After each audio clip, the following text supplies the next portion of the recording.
At 10 years old, Crown Prince Cecil Glo Alfasta was no ordinary child. His mathematics teacher tried to teach him, but Cecil was already inventing formulas that didn't even exist at the time.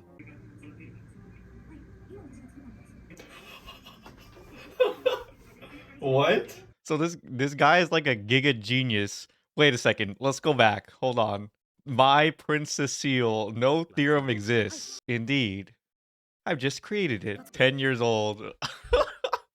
Okay, so this is where we're starting, huh? This tutor was so taken aback about how this would change everything, he ran off to go make a report to the society. Most would be at a loss, with their tutor dipping out on them. But Cecil could understand anything after hearing it once, so he didn't need to be lectured for long periods of time. It was all so boring to him. Until one day, his fiancée, the daughter of a marquis, Bertia Ibil Noches, told him she was the villainess. Guys, is this mean for me to say? She's kind of fat.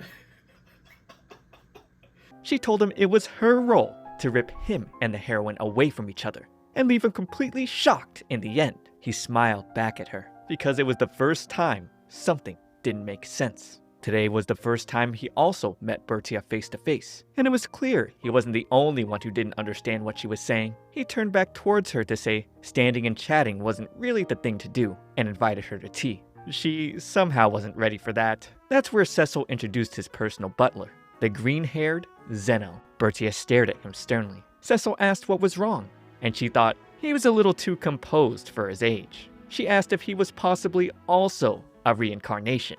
Reincarnation was another curious idea to him. He explained he was taught that's how royals behave themselves. Zeno thought otherwise. This is how royals behave themselves? Butler. No, it isn't. He thought if there was some other detached, philosophical, 10-year-old prince, no one could stand it. I love how it's implied Cecil has basically Hokage-level thinking at the age of 10. It's like Itachi, munching like a fat pig. Bertia replied she understood. Then, she told him this may shock him, but she had more memories of a past life. In the land where she was born and raised, Japan, there were stories she could watch with moving pictures that were like novels. These otome games were something she enjoyed immensely. Dang, the shot is Cecil. When she regained her memories, that's when she realized she was born in the otome game that depicted this world. That's how she knew the scenario in the future, that Cecil would fall in love with the noble's daughter, the Maiden of Destiny, and that as the villainess, she would turn into a jealous demon and torment her horribly. This would eventually enrage Cecil, leading to the fall of Bertia's family. In short, getting the better of her would allow Cecil and the heroine to find happiness. Even though she was fated to fall, she wanted to do it beautifully and become a first-rate flower of evil.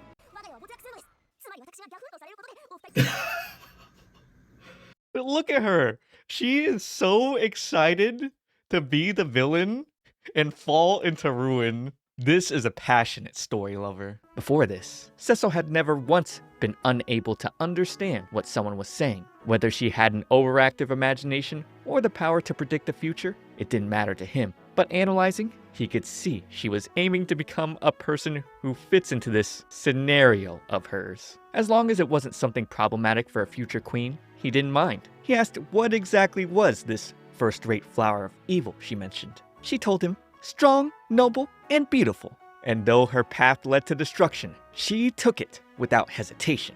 At the thought of the 3 adjectives she mentioned, he took notice of her fat fingers and sloppy eating.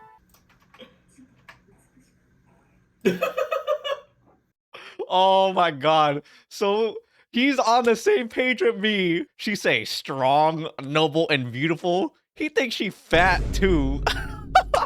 He realized he slipped. She grew flush, telling him he had the wrong idea. Bertia was always supposed to be someone who didn't have a chance, and as a character, her appearance was questionable. He thought that sounded sad, and asked if she was alright with that. Clutching her dress, she wasn't. All she spoke of was Bertia from the game. Who she was now was her own person. She admitted in her past life, she tended to hide in her own shell. But Cecil was her support as her chosen male lead. She actually wished for his happiness. That's why she was determined to become an honest, righteous flower of evil. Cecil again thought honest, righteous, and evil didn't make sense. Bertia promised to improve herself and come again, then ran away. Cecil wondered what that was all about. Zeno asked Cecil what he wanted to do, and the prince was intrigued. Bertia had none of the manners necessary to interact with royalty, and he didn't understand many of her words and actions. That's exactly what made her so entertaining to him. He planned to observe her for a while, and if it became necessary, he'd lead her down to the correct path. In his words, Zeno could see he was enjoying himself. And as for Cecil, the sense of unpredictability wasn't bad. Generally, he could do anything on his first attempt, so the world for him was a tedious place. He rarely ever felt a sense of accomplishment. In his eyes, the world lost its color, which is why he hoped Bertia wouldn't betray his expectations. Okay, so now that they kind of knocked out the whole dynamic, I think this premise is actually pretty interesting. So it is a reincarnated villainous story, but we're seeing most things from the prince's point of view, who knows all about it. Yeah, this is gonna be great. 1 year later, Zeno would present him a report from a messenger. Lady Bertia had secluded herself within her home for a year. Cecil was positive, which confused Zeno. But the prince had been keeping tabs on her and told him once he saw her, he'd understand. A few days later, they'd meet with a much slimmer Bertia, who had some kind of fox around her neck. Cecil was impressed. The reports were true.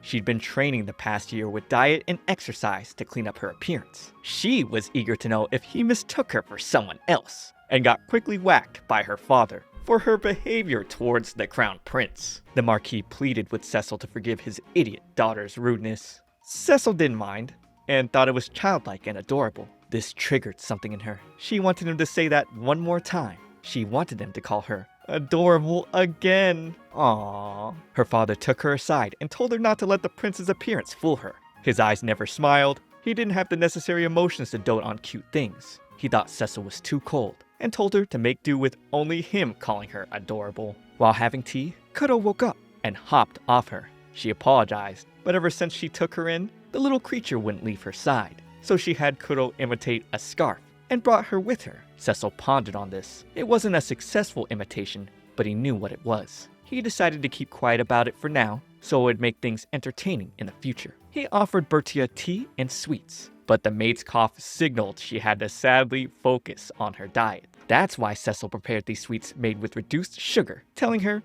he wasn't too particularly fond of sweets himself. Wow, he's so thoughtful. Bertia lit up, excited to munch, and the taste filled her with joy. Cecil thought she wanted to be evil, but felt like she was heading in the opposite direction. Discussing tomorrow's party, she decided as a first-rate villainess, she'd nobly fulfill her duty as his partner. He wondered why she meant to seem reliable, but now he felt anxious. He told her to keep the fact she was a reincarnated villainess a secret between the two of them. Entering high society was a world where you never know what may end up having a harmful result. She was at a loss, so he explained a flower of evil who left herself open to attack would seem inferior, and now she got it. Defeating one's opponent in secret was first-rate, while talking big and digging one's own grave was third-rate. She was going to be different from Bertia in the game by becoming a beautiful, noble flower. He was glad she got it, though he felt her understanding was slightly skewed. Tomorrow was his 11th birthday, and she was excited to celebrate it.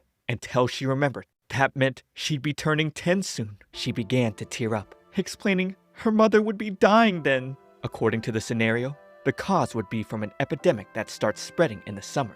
Right before her 10th birthday, Bertia's mother would die. She explained the challenge of an infectious disease that evolved, and how it took time to find a method to treat it. The herb they needed for the medicine, the luana leaf, there just wasn't enough of it to go around. Many of the citizens would die. Cecil was familiar and thought it was definitely a difficult plant to cultivate. In the story, Bertia's father searches frantically for luana leaves, but he doesn't find any. He asks the king to spare him some, but it doesn't happen, and her mother is buried under the pouring rain. Cecil told her to just prepare now. Saving her mother was more important than the game's scenario. Bertia loved her mother, but she knew if the events twisted, he might not get the ending he was supposed to. Cecil was shocked to see she was concerned about him as well. He offered her a handkerchief and told her to wipe her tears. He was here as her fiancé, and if she ever found herself in trouble, the two of them could think about what to do together.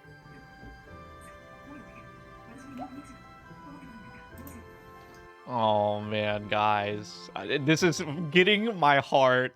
Another year passed, and at her house, Bertia told Cecil he was so awful. She quickly apologized for coming off so unbecoming of a lady. but he told her it was fine, asking if he'd done something to cause her charming face to crumple. She explained she wanted to develop more of a strategy against the epidemic, but all he ever replied in his letters was, "It's alright." She didn't know what to do. She desperately tried to collect Luana leaf, but didn't have nearly enough. And for some reason, when summer came, the disease didn't spread. And her mother was in perfect health. She didn't understand what was going on. He smiled, telling her not to worry. The epidemic did begin, just like she said, but it simply died down. She was blown away. He used the information she gave him to guess the disease and made medicine for it?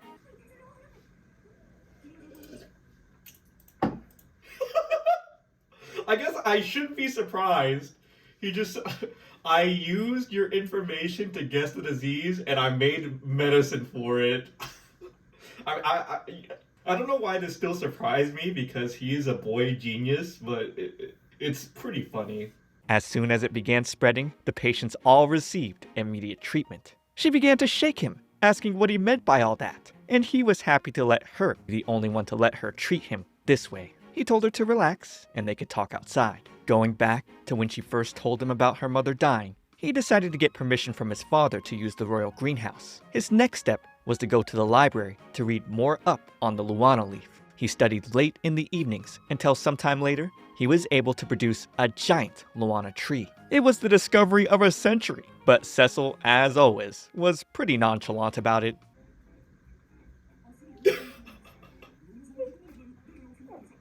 So basically, he develops a giant tree to cure COVID.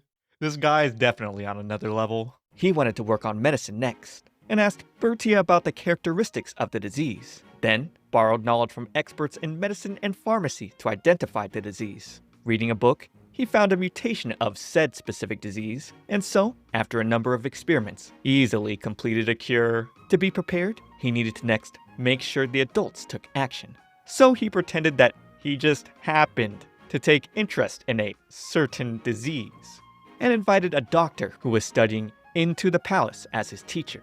He'd passionately discuss infectious diseases and the possibility of a new strain and how to combat it. Then, tell him about the effects of the Luana leaf he just happened to be obsessed with. Then set it up so that the new disease strain would connect to the Luana leaf, all with the goal of getting the teacher to come to the realization himself. Unfortunately, the doctor didn't get it at first, and Cecil didn't get why. A few months later, the doctor finally realized the Luana leaf could have some effect against this hypothetical disease, and that's how Cecil solved everything. Some more time passed. The first patient with the disease was discovered, and the same doctor gave her thorough medical treatment. Cecil was actually surprised when patient 0 really did appear, because of course, he didn't completely believe Bertia's story. However, Cecil learned a lot. The difficulty from guiding the doctor, and the fact he made Bertia feel so anxious, was likely a result of his own bad habits. He realized when he theorized, he understood too easily and had a tendency to omit explanations. Bertia asked why he would do all that, and he answered,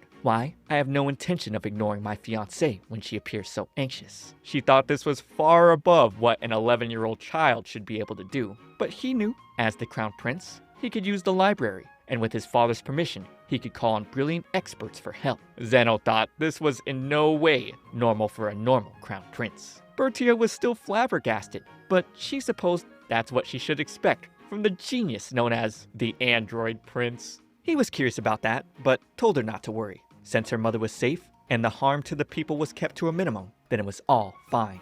She agreed, since everyone has evaded the evil clutches of the epidemic. But he could see she's given up on thinking about it. She was scared, hearing he still had another surprise for her. It was a handmade birthday present. Her eyes widened at what he presented. This was actually a universal antidote. While researching, he found something interesting in the library. It was a small puzzle that opened a vault to a secret part of the library. From there, he gained the knowledge to make this new antidote. Since she was going to become his wife, it was possible that her life would be threatened. He thought it could be a protective charm. The petals flowed as he wrapped it around her neck. He thought it suited her very well. She thanked him and swore upon the necklace to repay the debt of gratitude by making sure to thoroughly rectify the scenario by becoming the most magnificent villainess. Her first step was to make sure her father became a proper villain. She ignored him, saying that he thought losing a chancellor would be too problematic. To say she'd make sure he and the heroine get their happy ending. He could see she wasn't listening at all, but was fine, since it did seem entertaining, after all. Out in a forest, the heroine would find an injured bird. She told it there was nothing to be scared about, and suddenly remembered that you need to like the video and subscribe to my channel, because here on my Shoujo Weekly, I'm covering all the new releases in the shoujo genre. Villainous stories are some of my favorites. That's why I got a whole playlist for you here, filled with action, drama, and romance. Be sure to watch it if you're looking for more. So come on, remember to hit that subscribe, or you're getting isekai'd. Visiting the prince, Marquis Noches let out a huge sigh. It's been a year now since Bertia started recommending evil acts to him. A year since that outcry over the epidemic. Cecil thought time sure passed quickly. The other day, she even gave her father a handmade book for him to read called The Best Things About Being a Villain, Starting Down a Villain's Path by Zero. Oh my gosh, it's so cute. The book was incredibly easy to understand and entertaining to read, featuring clear depictions of the difference between legal means to make money versus illegal means. Cecil thought the numbers on embezzlement and fraud were oddly realistic. Perhaps info she gained from her previous life. Day and night, all she did was talk to her father about becoming a criminal. Cecil could see her actions were intended to keep her scenario from falling. He considered following up to smooth things over. He told the Marquis to not let it worry him too much. He assured him it was just a common adolescent phase where Bertia was attracted to men who were a bit bad. However, Douglas argued if that were true, then why wouldn't she try to make Cecil bad instead of him? That's a good point. But even then, Cecil laid it on smooth that she loved her father very much, and Douglas bought it immediately. Also, he thought Cecil's evil-mindedness tended to leak out, and his daughter must have decided she didn't need to recommend things to him. Switching topics, he brought up that it was time for his daughter's debut into society. He felt moved, but also extremely worried. Cecil told him it'd be alright. He'd support her, though if something interesting happens, he may let her flounder for a little while. We moved to the day of Bertia's social debut. How elated she was made Cecil's eyes widen. He told her she's become quite beautiful, making her flustered. And now, she was suspicious he had a favor to ask of her. But he couldn't right now, because today, she was going to advance her turn father into a villain plan. Cecil found her unfortunate nature so endearing. The people awed as the royal couple came out in matching outfits. Everything went smoothly. So much to the point, Cecil didn't expect Bertia to have no issues with her behavior. Viscount Laurie ComfyTea came forward, telling Bertia she looked lovely. Cecil somehow got irritated. Another man was touching his fiancée. He wondered just how close the two were. She was about to whisper something in the Viscount's ear, and Cecil suddenly pulled her away. He told the man he was terribly sorry, making the excuse Bertia wasn't feeling well, and thus, he'd be taking her away for a while. Privately, she'd ask what brought this on so suddenly, and Cecil told her to answer him honestly. He wanted to know if the information she gathered on being a villain was from the Viscount. She couldn't believe he read her book. She felt so embarrassed. But now, Cecil wanted to know the particulars. When the Viscount came to visit her father, she remembered he was one of the people who pulled her father onto his villainous path. That's why she did everything to become friends with him, where she succeeded at last in getting him to talk about evil deeds. Cecil would then reveal the Viscount was an Epstein disciple, notorious for liking young girls. He was a known pervert, romantically interested in children. He asked if Laurie ever touched her. Bertia's face grew shocked as she remembered the Viscount's lecherous face, and she screamed. On the surface, he seemed like an older man who was nice to children. Cecil couldn't blame her for not realizing. He embraced her, telling her it was all right, and he'd figure something out. Cecil wasn't spineless enough to stand silently by after someone laid a hand on his fiancée. He asked her if she came into contact with anyone else, and she answered no. She hadn't met the others who instigated her father in the game, Count Conmorno and Baron Sagil, yet. Cecil asked her to please stop doing these dangerous things, and she agreed. She didn't want to ever experience anything like this again. Which is why from now on, she was going to be very careful about interacting with them. Oh my god, she's learned nothing. He told her not to, but she told him if she stopped here, his bright future wouldn't happen. She swore to do her best, and Cecil could tell she had no intention of listening to him whatsoever. However, if handled correctly, he thought this would be a good chance to rid the kingdom of rot. Marquis Noches was worried his daughter had done something wrong, but Cecil met with him to discuss this matter. He explained through a certain channel he's heard rumors of Count Conmorno Baron Sagil and Viscount ComfyTea's improprieties, and that they'd been trying to make contact with him. Douglas couldn't believe the Viscount was making inappropriate acts towards his daughter. Cecil told Douglas not to bring this up to Bertia, and this was a ploy to make sure Bertia didn't find out about his own scheming by making sure her father didn't talk. Cecil then said he wanted to get rid of everyone involved, with Douglas's help. He wanted the Marquis to become a spy and find evidence of their wrongdoing, and Douglas got fired up. He'd crush them himself. The groundwork had been laid out. Cecil wanted to keep an eye on those men himself, but soon, he'd begin living in the dorms of Halm Academy. It'd be difficult for him to take action then. 6 months later, walking the campus grounds, he thought it was all so tedious. The quality of education here was high, but as a member of the royal family, he knew the entire curriculum already. He wished Bertia was here. He'd suddenly hear her call, "Prince Cecil!" And he was taken aback. She was storming towards him with her pet, and even though he wanted to embrace her, a royal couldn't lose their composure over something like this. She suddenly told him, "We have a child! We have a baby on the way!"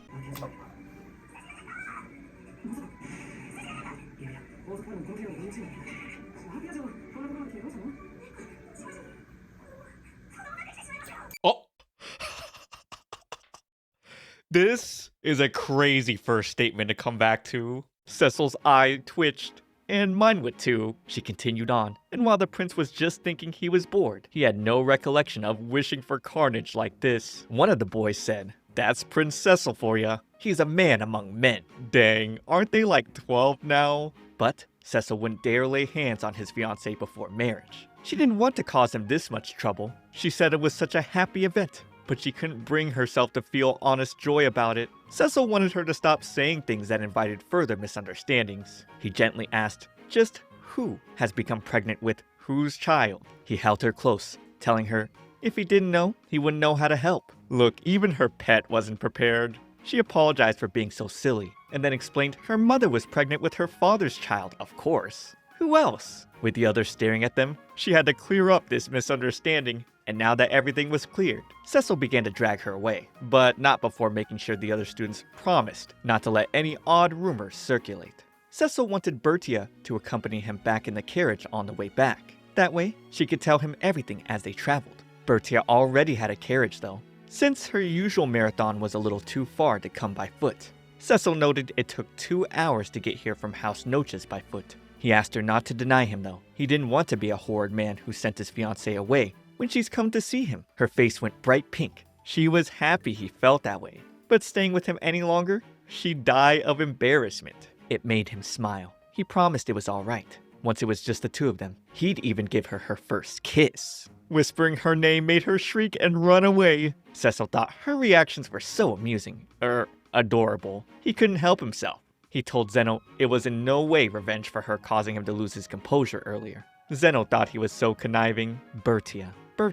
Cecil really liked her name. He decided he'd call her by her first name from now on. 6 months went by, and he'd visit House Noches, where Bertia was holding her baby brother. However, Bertia's face was deeply sullen. This was the first time he entered her room. He took note of the colors she wore often, wondering if the blue and yellow were her favorite, and also wondering if it had to do with his hair and eye color. He questioned what this restless feeling in his heart was. She apologized to him regarding the matter of her little brother, Aneth. Turns out, in the original scenario, House Noches had no heir, and they were supposed to adopt a son from the lowest branch family. But of course, Bertia's mother survived the epidemic, and thus, the entire scenario has collapsed. The adopted brother should have been brought into the house by now and begun attending Halm Academy as Corgain Delis Noches. He would quickly begin to distinguish himself and emerge as a candidate to become Cecil's close aide. Cecil knew it'd be difficult for an untitled family member to enter the academy, and if he was truly exceptional, it'd be a waste of talent. Bertia then said avoiding a route where he and the heroine end up together was good.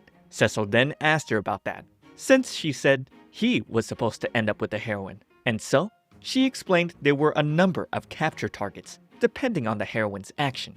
The person she ended up with could change. Cecil couldn't believe she forgot to mention something so important. He thought there was no need to break off their engagement, since the heroine could just be someone else's partner. But she couldn't let that happen, or else something would happen to him. She began to sweat, telling Cecil it was nothing, and that in any case, she'd make sure he and the heroine got together. It was obvious to him she was trying to gloss over this. He asked who the other captured targets were, and we learned it was all those destined to be his close aides. There was Val Nokins, Charles Loano, Nelt Crumb, and second prince, Sean Turcoing Alfasta.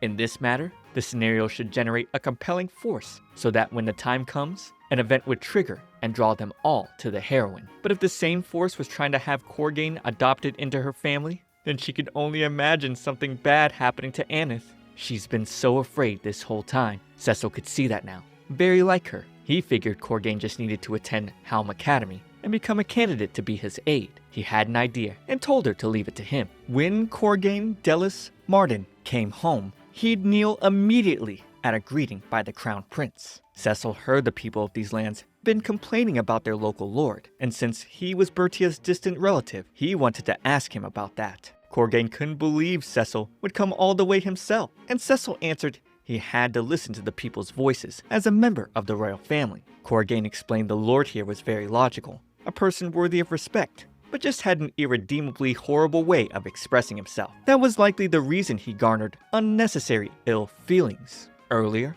in order to fulfill their taxes, some villagers harvested crops that weren't fully grown yet, and his lord scolded them about it. These crops would have more than doubled in volume if left for another 2 weeks. If they'd come to him for help, he would have accommodated them, and the farmers' lives would have become more abundant. What the lord told them was quite constructive, but unfortunately, he spoke so roughly, shouting, "Use your heads a little, you fools!" They ended up storming out of his office. This all coincided with exactly what Cecil's messenger informed him of. Corgain was able to clearly distinguish objective facts. "You pass, Corgain," Cecil said, adding he had high hopes for him and now had a request to make. He wanted Corgain to be adopted into a noble house and work as his informant on illegal matters in the kingdom. Corgain fell to his knees and wept, admitting he had given up. He thought he'd live like this for the rest of his life. He never imagined that Cecil would choose a non-noble from one of the lowest houses. He swore to repay this debt of gratitude with lifelong loyalty. And so, Cecil informed Bertia of his attendance at the academy. Just as the scenario dictated, Bertia was so joyous, especially since it seemed her father was on better terms with the villainous nobles more than ever. So now, if they could just avoid the reverse harem route, everything would be perfect. Cecil was confused. Bertie explained the reverse harem route was when one woman is in love with and loved by all male leads at the same time. Such a greedy route. Cecil thought that was unthinkable, since the queen having an affair would be treasonous. Even so, Bertie explained that because he'd love her, he couldn't leave her, choosing to share her instead. That route did exist. He asked what idiot would shake the kingdom for a love affair, and she divulged about some backstory involving the use of charm magic.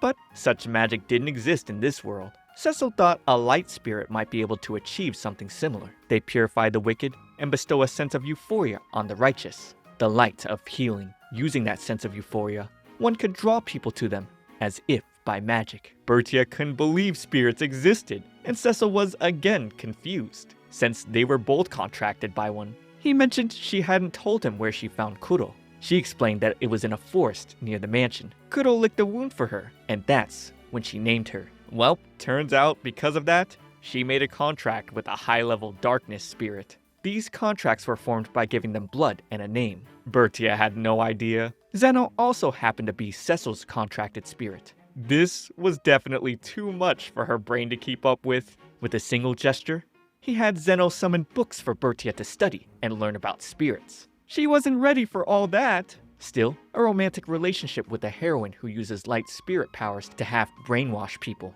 He thought that it was such an extreme method to attempt on him. In town, the heroine would chase after Pichon, accidentally stepping in a puddle and splashing a bystander. The man was going to get angry, but Pichon reacted and would use light magic to charm him. He'd suddenly kneel and lovingly ask for her name. The heroine smiled, telling him Heronia Inderon.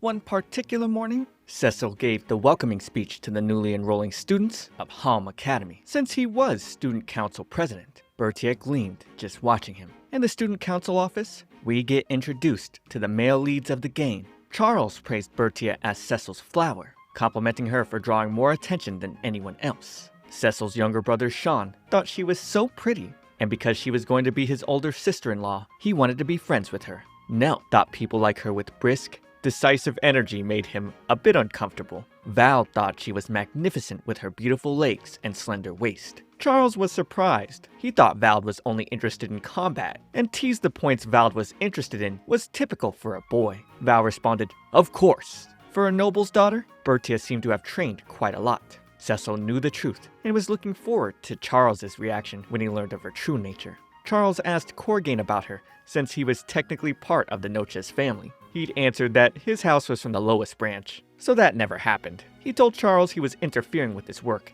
and to please not speak with him further. Cecil would get up to let the guys know he was off to see his adorable fiancée. The guys couldn't believe it. Aside from Cecil acting amiable, he always looked like he wasn't interested in other people. But Cecil would tell him he was interested in those who seemed entertaining. Charles suggested they all go visit her and pay their respects. Sean really wanted to go as well. His smile so bright these days, people referred to him having an angel smile, while in contrast, they called Cecil's a fallen angels. With the boys making their way, Cecil would take notice of the sparkling Heroine chasing after Pichon. He would give Corgain a brief command in response. He then greeted Bertia where she was having tea, and she was totally caught off guard. While there were very distinct individuals at this party, he thought the one who drew the eye the most had to be Kuro.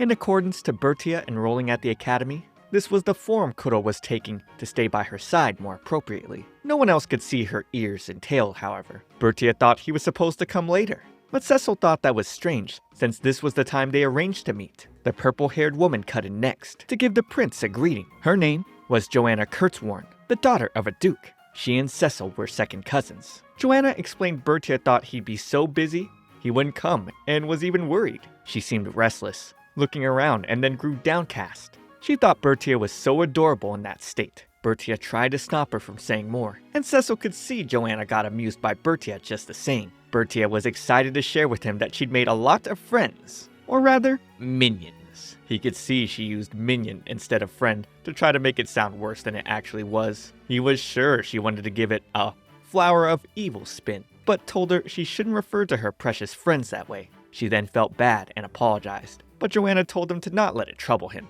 These ladies were all members of the Society for Adoring Lady Bertia. Red-haired Silica Lunea, green-haired Cynthia Sornelis, and brown-haired Anne Kogareth. They were an unofficial society more akin to a fan club, their modus operandi being to watch over Lady Bertia as she flourishes and grows. Bertia was extremely popular with all genders. Anne thought watching her was healing. Cynthia thought Bertia's kindness showed through, and it made her feel at ease. Silica didn't want to leave Bertia on her own, and felt she must watch over her, so she grew up just as honest as she was now. Bertia couldn't believe Silica saw herself as her mother. Cecil then pulled Bertia aside and congratulated her enrollment with blue roses. She got excited. This had to mean he completed the Meet Cute event, though the color of the roses was a little different than in the game. Blue roses were a legendary class item. He got them for her because she liked this color, and in all the world, there was only this one pot of these roses. She felt bad for accepting something so precious, but she loved them. They were the beautiful color of his eyes. With the ladies all gushing over her, she swore that it wasn't what she meant, but she just liked a pretty blue. That's why she liked it. With the scenario changing here and there, she was worried about what might happen, but felt relieved he successfully completed the Meet Cute event. He asked what that was, and she was shocked. Surely on the way to the party, he came across a pretty girl frolicking with a white bird. He remembered that girl was laughing in an oddly high voice and talking to a white bird. She seemed suspicious, so he had Corgain report her to a teacher. The girl kept glancing at people in an impolite manner, and he found it quite irritating. Bertia told him this was a dire matter. That person was the heroine of the game, the Maiden of Destiny.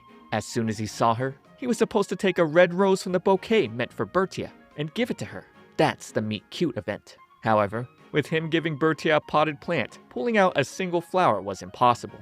Bertia asked if he felt anything from her. Did seeing her frolic with a bird, so unlike other ladies, spark his interest? He answered that a young lady who appeared wearing a live fox wrapped around her neck had a far greater impact on him. She thought the Meet Cute event was in shambles. Cecil meant to make her happy, but felt bad for troubling her. She told him it was fine though, allowing herself to be a little happy with his gift. Still though, the saddened look did not leave his eyes. In the student council room, Cecil would later welcome Joanna. Seeing her with Bertia for tea was unexpected for him, but she didn't think so. The moment she first met Bertia, she was completely charmed after Bertia saved her from nobles who were trying to hit on her. And Bertia wrote, "In season now, a complete collection of the best spots in the royal capital," which was what caused some of the members to join the society. Cecil cut to the chase. He was here to ask if there were any members within who posed a risk. Joanna didn't like that he was prying into a maiden's secrets. Cecil thought Joanna seemed far more like a villainess than Bertia did, and quickly countered that he'd tell Sean she'd been investigating him. She wasn't expecting that. He already knew Joanna adored his younger brother, and now she was crashing out, telling him this was why she hated black-hearted schemers. She couldn't believe he and the pure, adorable Prince Sean were blood relatives. And on top of all that, his fiancée Bertia even loved him. He teased her for being jealous, and it really hit her hard. She gave in, saying there were no dangerous elements in the society. She instructed them quite thoroughly. However, there were some who envied Bertia's popularity. On Joanna's blacklist was Heroine Inderon, a baron's daughter. Joanna described this list to contain ladies who admired Cecil or fiancés who harbored affection for Bertia. The gentlemen redirected their displeasure with Cecil towards Bertia. Cecil thought there'd be fun to come, but Joanna didn't see how he was so nonchalant, considering the predicament was dire for his fiancée. He didn't see it that way though. Since Bertia had the whole fan club beside her, he could relax, leaving it to Joanna. After her leave, he thought about how he had Bertia study Kuro's powers to protect her from Heronia's light of healing. Kuro's affinity is dark, which excelled at defense. She'd offer great protection, but as long as the existence of spirits must be hidden from the general populace, she wouldn't be able to use those powers openly against a human opponent. He pondered on what move to make next, though. On his way to meet Bertia, he'd spot Heronia sleeping against a tree, sitting down where he agreed to meet Bertia, but instead finding Heronia taking a nap. He wondered what his fiancée was trying to set up, hiding behind the flowers in front of him. Heronia was coughing in a stupidly obvious manner that made it clear it was a setup. Cecil thought to read a book, but Bertia would suddenly scream over a hairy caterpillar climbing on her head. Cecil wiped it off, teasing that he'd driven off the bad bug that dared frighten her. She was so thankful, but now he asked if she was done playing hide and seek. Meanwhile, Heronia was still doing the out loud cough, hack, hack, until she'd eventually shout, "Oh, I just can't seem to wake up. I wonder if perhaps a prince might appear to wake me." Bertia asked if he shouldn't go and wake her, but he ignored that completely. It was so rare for her to invite him on a date. He'd been looking forward to it. He'd completely overthrow Bertia's plot by inviting her to tea. He had some delicious imported sweets, and she got way too eager. Heronia was pissed that the villainess was walking away happy, but Cecil just did not care. On another day, Cecil stared at Bertia endearingly as she stared at the clock. She'd go, "Oh my, silly me. I have forgotten something, but I have something to do after this, so I cannot go retrieve it. Oh, I know. Prince Cecil, can I ask you to get it for me?" Cecil and Zeno were dying because her acting was entirely wooden. He'd step out, and who was waiting for him? Ya guessed it, Heronia. She told him she never imagined seeing him here. A girl outside would rush back to the classroom because the teacher told her to lock it, and she totally forgot. So now, Cecil was stuck with Heronia. She'd say, "Oh, whatever shall we do, Your Highness? We've been locked in." He could see she seemed quite happy, all things considered. She would thank him for the lovely rose he gave her the other day, but he never did anything like that. This girl is max delusional, telling him it made her so happy she had it on her windowsill. And with the sky as a backdrop, the red was even more beautiful. He could see she was trying to force something that never happened into existence. That wasn't even the color of the roses he gave Bertia. He took note of the bird that must be the light spirit. With him smiling at her, she told him Pichon really didn't like most people, but he seemed special. She was about to ramble her love for him, not expecting Cecil to rush down the tree outside the window. She'd shout, asking what she was supposed to do up there all alone. However, he'd only think of how that ruined his gloves. He'd tell the teacher in front of him to go unlock the classroom. A year would pass since Bertia began her little tricks. She asked what happened to the heroine, and he just called her the girl with the bird, as if she were an indistinguishable side character, and say the two of them hadn't even introduced themselves to each other. Within Halm Academy, most of the rules of high society still applied. The extreme of these rules is that aside from administrative necessity, those of lower status must never speak to those of higher status. Unless you are introduced, acting as if you don't know each other is polite. According to this rule, Heroine and Cecil were still strangers, though she didn't seem like she was going to abide by proper manners. Bertia asked why. She guided him to so many event spots, and he shot back she'd been caught. So all the things that happened were on purpose? She was at a loss for words. He sighed, admitting he had thoughts about this, which was why he was maintaining a distance from the heroine. He asked Bertia to please watch over him. She could see he must have some profound plan. After all, he'd surely never let his beloved princess get away. And he assured her, keeping her unaware that his adorable princess was her and only her. He'd never let her get away. He wondered why, as of late, watching Bertia fight so hard to put him together with Heroine made part of him enjoy it, but also part of him was unamused. It wasn't simply that he found interacting with Heroine tedious. The tightness in his chest was more than that. He didn't understand what this emotion could possibly be. Bertia has been working at bringing Cecil and the Baron's daughter, Heroine, closer for roughly a year now. At the same time, she was also fighting to make progress with his personal aid candidates. She suddenly told him, "Your Highness, I will become Love's Cupid." And yet again, these were words he didn't quite understand. Bertia devoted every thought to ensuring he and Heronia's union would be guaranteed. He didn't need that kind of devotion, though. A brilliant idea came to her. The other capture targets merely needed to have other wonderful partners. So wonderful, they wouldn't have time to be drawn to the heroine. He realized by Cupid, she meant someone who acted to bring people together. She thought about starting to devote her efforts to bringing Vald and Cynthia together. They were already engaged, but didn't know each other very well. She left, excited to get started, and would be greeted by Anne, who seemed a bit down. The next day, Cecil would show up with Vald on his date with Cynthia. Cynthia turned out to be quite the skilled horse rider, and Bertia didn't understand. She was supposed to have a weak constitution because of the epidemic a few years ago. That didn't happen. Shouldn't that fact have answered her own question? Cynthia told them since being born, she's never contracted a serious illness. Bertia is so dumb, the prince had to remind her that he basically cured COVID. Now she was depressed because her game knowledge was useless here. Her plan was to have Val teach her horse riding, but since there was no teaching needed, Cecil thought about getting some up-close time with her. Val and Cynthia would declare a challenge to each other and sprint off. Cecil would also speed up so they wouldn't get left behind, and took a dangerous leap to enjoy Bertia's scream. Despite Cynthia losing, she had a lot of fun and invited Val to race her again.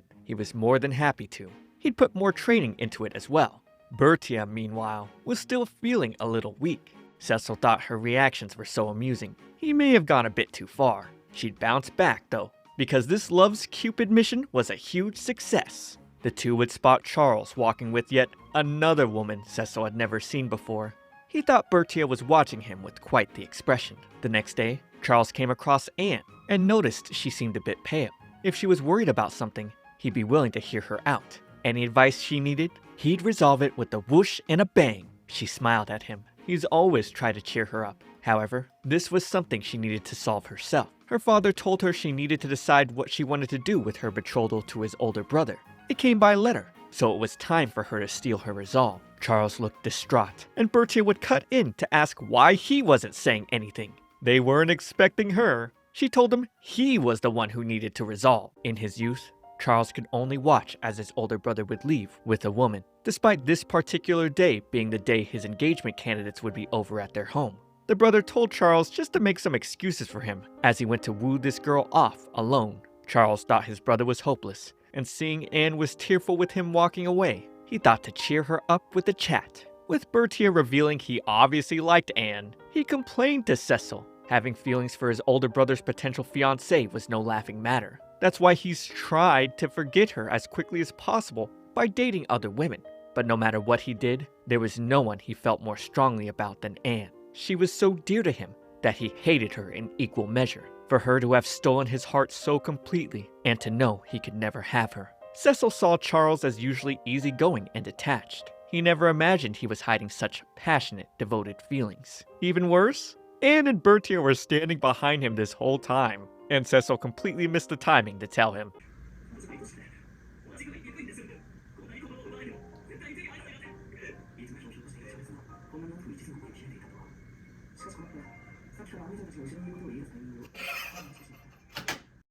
This is so stupid. Man, look at Anne's face, though. This is the face of a girl who's been waiting for this. Bertia called him utterly pathetic, but he knew if Anne married a second son like him, then the best she could ever be is the wife of a count. He turned back to respond she'd be much happier as the wife of a duke, having no idea Anne was there the entire time, completely flustered. Bertia told him economic stability was a necessity, but having love is the thing that made women happy. Plus, his older brother was an actual playboy through and through. Would he really accept him taking Anne?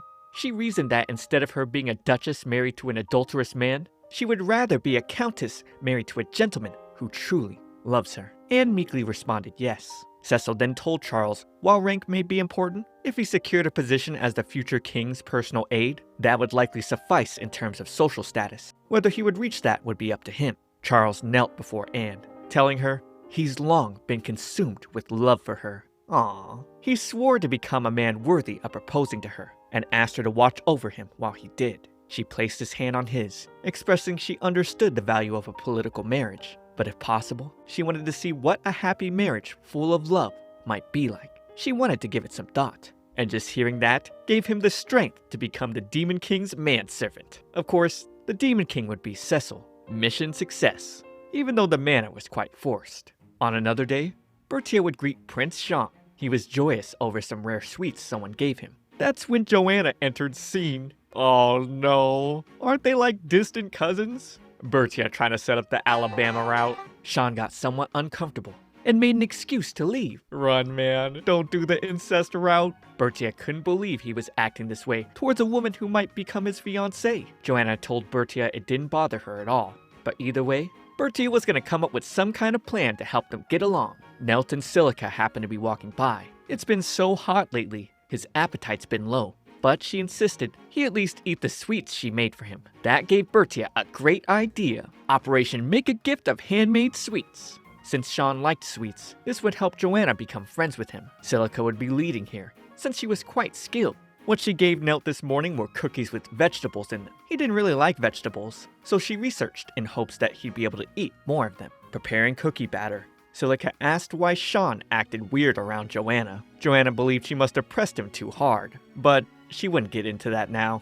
Silica found the more effort she put into becoming a proper lady, the more Nelt seemed afraid of her. The two were childhood friends, and since Nelt was mostly a loner introvert, she'd often be his conversation partner. She got lost just thinking about those times in their youth. 1 hour later, they'd stare at Silica's perfect cookies, Bertia's okay batch, and Joanna's burnt to a crisp. The girls tried to cope by saying Joanna's were probably only bad in appearance, but one taste test left them all depressed. Joanna's always been able to succeed at things to a certain extent, but her cooking left much to be desired. They'd encourage her to keep going though. Cecil would get a look at Joanna's handmade cookies with a full report from Zeno. And after some time passed, she'd present a whole new basket of cookies to Sean. She'd have him try one now, and he'd respond it was very dry. She apologized and explained she made them herself. She knew he loved sweets and was hoping to please him with them, but it was another failure. She began her leave, but Sean stopped her. The evening was particularly hot. It was unusual for the season. Nelt was also unwell. He'd been staying up all night, every night, dealing with complaint letters from his father. Bertie and Silica came to visit, bringing plenty of sweets. Silica would then nag Nelt a bit, telling him not to leave things scattered all over the floor. But he had enough. He told her she scared him, and he hated it. He wanted her to stay away from him if she detested him this much. She lost it with him telling her that just because they grew up together didn't mean she could meddle in everything. He found it annoying. Dang, I felt that hurt. The air in the room became awkward. Cecil could tell he was irritable at the moment, but this was too far. Silica had tears dripping down her face, and Bertia scolded Nelt, asking why he couldn't see Silica's kindness and love. Unknowing, he responded, "Love?" Bertia went on, saying Silica was the one always cleaning up the snacks he spilled. He ate the cookies she made, gave him a handkerchief to make sure his books didn't get dirty. If such devotion wasn't love, then what was all this? Silica tried to explain that assessment was all wrong, and that she just had this type of personality. But Charles added he now completely understood how Silica was feeling right now. She squealed again they had it all wrong, and took Bertia with her out of the room. She'd scold her on understanding the nature of a maiden's heart. Bertia nodded frantically in understanding. Silica took her own fault in this as well. They weren't children anymore. She thought she'd been far too meddlesome, and decided to keep her distance from Nelt for a while. Nelt was up all night thinking about Silica. He only now realized she usually made tea that helped him sleep. He hadn't seen her once today, including this morning. Not hearing a voice he always heard felt so strange. With him nodding off, he'd wake up to a blanket placed over him, thinking it was Silica. But it was just Charles. Silica always covered him with a blanket like that. She's always helped him, but he never noticed. Cecil told him to tell her just that. Nelt would find her outside. She apologized to him immediately, but he told her he was in the wrong. He felt terrible for saying those horrible things before, and admitted he couldn't see how much she helped him. He was sorry for being so dense, and said he'd try his best not to get angry from now on. And so, he asked, "Will you stay by my side forever?" She happily accepted. Bertie and Cecil were watching from afar. She thought it was time to throw a congratulatory party, but he wondered if she'd go overboard again. The two would then notice Sean and Joanna being friendly with each other. Bertia didn't understand. She thought Operation Make a Gift of Handmade Sweets was a failure. Cecil apparently spoke to Sean a little yesterday. Joanna's confidence always made Sean feel inferior. However, as he was consoling her after her failure in baking sweets, he said he was able to see her as a normal girl. He also said he felt a desire to protect her spring up within him. Cecil gave all the credit to Bertia. Bertia's love Cupid was something akin to running rampant, but in the end, one could call it success. However, Cecil wasn't yet aware of the tremendous ill will that had begun to grow within Heroine. One evening, two girls were looking at the latest magazine with recommended hotspots and stylish sweets. Just reading it was tons of fun. They heard this was made and produced by Lady Bertia and were so impressed. Until Heroine cut in to go, "Oh, whoa, I heard she actually made her attendants make it." And with a sullen, tearful expression, she told the two Bertia often bullied her because Bertia was jealous of her loveliness and popularity.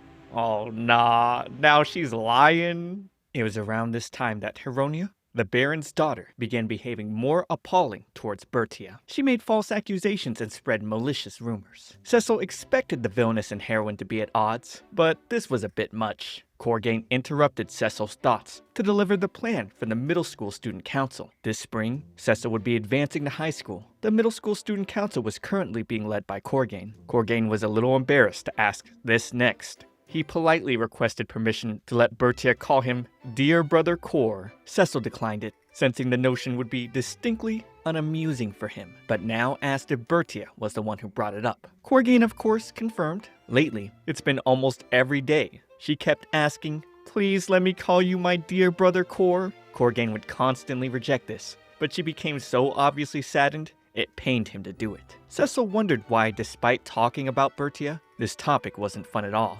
He's learning you can't be so selfish with love. The rest of the council came in, and Cecil took notice of Charles's unusual earring. He told Cecil it wasn't just him.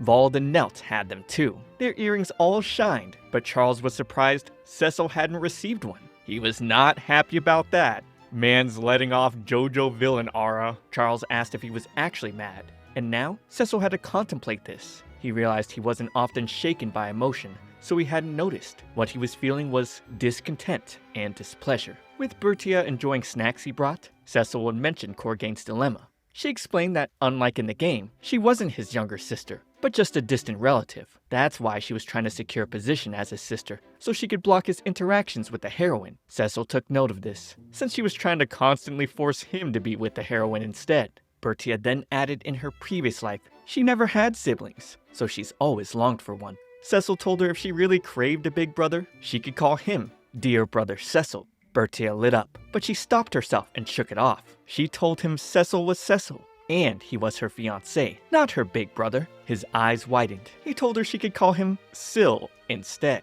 He wouldn't allow her to call Corgain big brother, so this would have to do. Bertia shook and stammered as Cecil continued to smile at her, waiting. When she burst out calling him Lord Syl, he patted her head, telling her, "Well done." Then after, he brought up the fact she had something she hadn't given him yet, and that when he learned he was the only one who hadn't received anything, it made him quite sad. She told him it wasn't like that. She just thought he didn't need it, and got a little overconfident in the design. He told her he did need it, and pulled the necklace right from her neck. The earrings she made matched both their hair and eye colors, along with the red thread of destiny, linking it all together. He thought she thought of the most adorable things, and heard she's imbued everyone's earring with dark defense powers to block Heronia's charm magic. She even handed them out to her fan club. Bertie admitted that was true, but there was no need to protect him from her, so she thought it would be alright not to give Cecil his. She didn't want him to become a mere puppet though, and so he told her it was fine for him to accept it. That way, he could pursue the woman of his own volition. He placed the earring on Bertia's ear and had Zeno bless it. That triggered Kuro to get defensive over Bertia, but Cecil assured her it was fine. He just had Zeno use magic to make sure her earring never fell out. Dang, Cecil always thinking ahead about keeping her forever. Bertia began to panic. If they could never take their earrings off, they'd never escape the accusations of being a thoroughly besotted couple.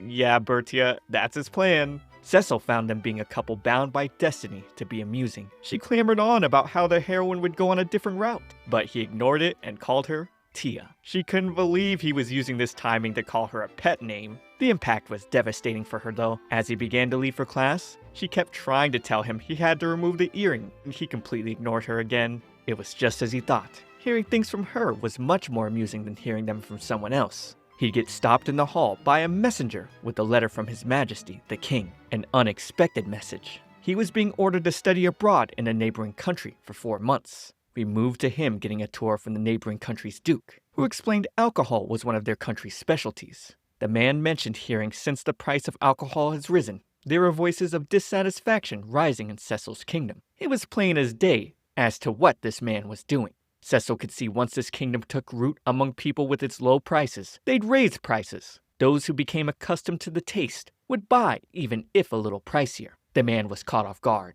Cecil responded, that's simply what was in this man's best interest. But his own kingdom had been investing a lot of effort into brewing alcohol as well. He wanted to show the Duke the next time he'd visit them. The Duke nervously continued the tour. Cecil knew, with the dubious air of dealings that have commenced here, he'd been sent to keep things in check. He'd also been advancing negotiations in a manner that was advantageous to his kingdom. But even so, Cecil's grown bored of it all. Right now, the thing he looked forward to the most was letters from Bertia, and the reports he received about her from his messengers. In this latest letter, Bertia described Heroine as being popular with everyone again. He'd then read the letter from the messenger. In his absence, Bertia's position has worsened because Heroine has been trying to foist a number of indiscretions about her. These included a torn-up textbook, dead bugs planted in loose-leaf tea, pebbles put into shoes, and other misconduct. The harassment was now a common occurrence. The zealous supporters of Heroine and Lady Bertia's protectors were in conflict. Cecil thought Tia must have realized she's being harassed at this point. He wished she'd be more honest and come to him for advice. He was really bothered by the fact Heroine was trying to make Bertia the villain, even though she'd never done any direct bullying before. He wanted to act. 1 week later, Bertia welcomed Cecil back. He asked if anything unusual happened, but wasn't pleased to hear her say nothing at all. He told her about the reports, but she assured him that as the villainess, it meant things were moving in a good direction. She told him Heroine wasn't doing anything wrong. Cecil offered to handle the matter, but Bertia told him not to. She needed to set the example of evil, and once she turned the tables on Heroine, she wanted him to be there to comfort her so they could grow closer. Cecil couldn't understand why Bertia was protecting someone who was trying to hurt her. He questioned why she wouldn't rely on him. With a cold snap, he responded, "You're telling me to become more friendly with someone who's hurting my fiancé?" She told him she was only his fiancé for the moment, and that he should take care of his future fiancé. He interjected, telling her to stop. He would say it as many times as it took. She was his fiancé, and in his mind, she was the person he should be protecting. Despite her seeming sweaty and nervous, she told him she was a strong woman and had no need for his help, and so he told her to do as she wished. He stepped up, making the excuse he lost his appetite, and he'd excuse himself. He thought this was so strange, asking himself what he was so worked up about. It had been a month since he returned. The harassment directed at Bertia continued unchanged, but he's decided not to interfere in the slightest. He'd overhear some girls scolding Heroine for not submitting her school fair form. It was causing trouble for Bertia and the others who were organizing everything. Heroine feigned ignorance, saying she never received the form, but the girl called out her lie. Heroine was told over and over to submit it by the end of last week. Heroine used this chance to say Bertia was tormenting her again, but the girl calling her out thought she was abhorrent. Heroine began to cry her annoying crocodile tears, and her controlled simps tried to cheer her up. Guys, this is why you gotta ignore people who try to get sympathy from crying. I don't care if they're a girl, a child, a pregnant woman, or a man. Evil sympathy baiters need to be ignored or thrown in jail. Cecil could tell by the boys' eyes they were under the influence of charm magic. Bertia would ask what all the commotion was, and Heronia accused her of scheming again. But Silica and Cynthia could see she was the one creating these stupid situations for herself.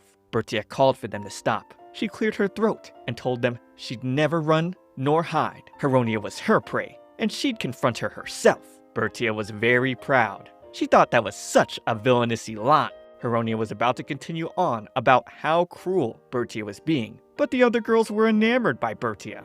No matter how cruelly she was treated, she always took it upon herself to confront it fair and square. Heronia was crushed hearing them call her virtuous. It was so bad, her animation went low quality. They applauded her for protecting Heronia to make sure she wasn't outnumbered and attacked, and promised to work hard to become kind, strong women, just like Bertia. Heronia scoffed and took off. Having observed the whole thing, Cecil would check on Heronia to see her viciously stabbing Bertia's chair with a knife. Bruh, she crazy. Zeno suggested they stop her. However, Cecil wouldn't. Bertia already told him she didn't want his help. Heronia ran outside, and he told her if she took it too far, she'd end up all the worse for it. He didn't intend to threaten her. It just happened. He realized entrusting things to others while taking no action was tedious. Zeno wished Cecil would just be more honest with himself. Sean would burst into Cecil's office, asking him to do something. Heronia's attacks on Bertia pained both him and Joanna deeply. Cecil explained Bertia told him she wanted to handle things herself, but Sean couldn't understand. He thought Bertia was special to him. Cecil admitted he hated that his fiancée was hurting, but what else could he do? Sean could now see the fact Bertia refused to rely on Cecil made him feel lonely. Cecil couldn't believe it. He actually did feel a bit lonely. Charles suddenly came rushing in. He was sweating and panting. He told Cecil Bertia fell down the stairs. Cecile stood coldly at the door before him, before telling Tia he was coming in. Bertia thanked him for troubling himself to come and see her. He asked what happened. She answered she made a little blunder. There were some things that needed to be carried out of the student council room, but Lord Fanel was there, so it wasn't an issue. Cecile remembered Fanel Rode was the son of a count, a member of the Society for Adoring Lady Bertia.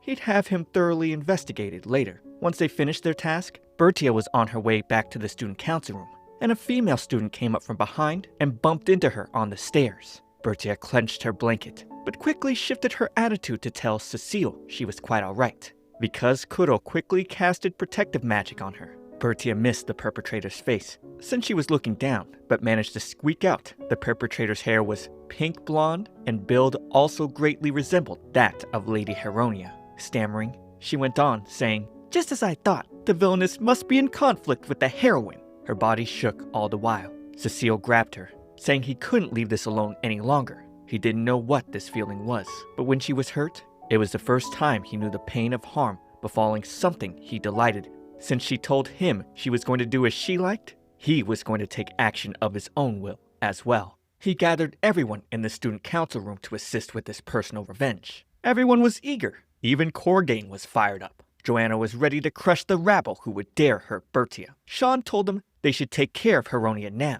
but to their surprise, Cecile said it wasn't her. Her actions consistently aimed to worsen Tia's social standing, which has led to the second-order effect of others directly harassing her. The one who pushed Bertia was Ilyn Silsberts, a viscount's daughter. With that cleared up, they'd now prepare the dish. 1 week later, Heronia slammed Bertia's table, demanding to know why there was a rumor going around that she pushed her. Heronia continued to harass her, but this was not a part of Cecile's plan, just a mere coincidence. His conspirators have already lured Miss Ilyn to the courtyard. As for what happened, he discovered everything after investigating Fanil. Fanil was the object of Ilyn's one-sided love. On that day, Ilyn was following Tia in order to harass her and caught sight of the happy face of the object of her affections. She gave into her rage and pushed Tia. The nerve she had to do this to Cecile's fiancé. Cecile made his move, confidently telling Heronia to please cease her baseless accusations against Bertia. Heronia smirked and quickly put on her little pick-me, "Lady Bertia is about to entrap me" act while Pichon shot his magic. Cecile thought he shouldn't get too close until he noticed Kuro's defenses completely nullified the effect. Responding to her statement, he told Heronia that was impossible. They hadn't spoken the name of the perpetrator, so Bertia had no idea Heronia was rumored in this matter. He called out to everyone listening. He knew they were curious about the truth behind the rumors. He was going to resolve it all right now. With him clearing up it wasn't Heroine who pushed Bertia, she started getting all gushy over him. And while Bertia described someone with similar features to Heroine, she never said it was her. Cecile thought about how, if Tia declared Heroine had done it, she would become the villainess she longed to be, but she didn't. Eileen was at a loss with Cecile approaching her. She told Fenil she was feeling bad and tried to leave, but he stopped her. Nothing could begin without her here. Cecile thanked him. The only thing he wanted to know from Eileen is if she found the act of committing a crime and framing someone else entertaining. She was horrified, but shifted the blame back to Heroine, trying to do everything she could to save face. Joanna stepped in next to say they've been watching her for the past week. They observed Eileen occasionally going into a changing room or restroom, and Heroine coming out with no one left inside. They witnessed this person who exchanged places with her tamper with Bertia's belongings. Eileen still denied this, reasoning they simply mistook what they saw or misunderstood. And to this, Cecile said it was time to present physical evidence. Nelt got nervous with the crowd watching, but Silica cheered him on, telling him to speak to everyone the same way he was always teaching things to her. He showed 2 different extractions made from moss and medicinal herbs. The blue one was colorless, transparent, and had no smell. But when mixed with the green, it turned deep blue. Silica had to stop him from explaining the fine, unimportant details,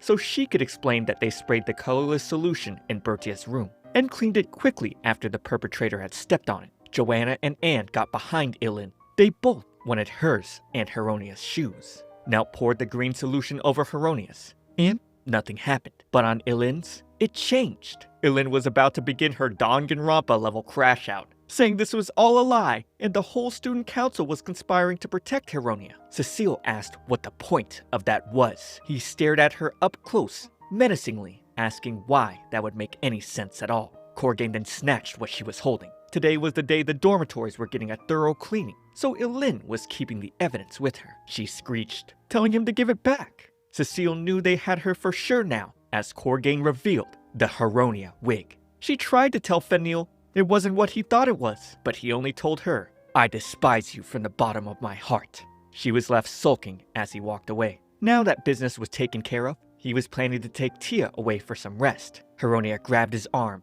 explaining she was the victim here, questioning why he wasn't comforting her. He shrugged her off because that wasn't his problem. Heronia was losing it, blaming Bertia for dragging in rival ladies and mediating between them and the capture targets. She told Bertia to behave like a proper villainess and play the part of being hated. Heronia didn't care about the other capture targets, but she reminded Bertia that if Cecile wasn't with her, he'd never find happiness. She told Bertia she could not replace her, all because she was the Maiden of Destiny. Cecile could clearly see Bertia's scared expression. Hearing Maiden of Destiny, he wondered if there was some reason he and the heroine must end up together.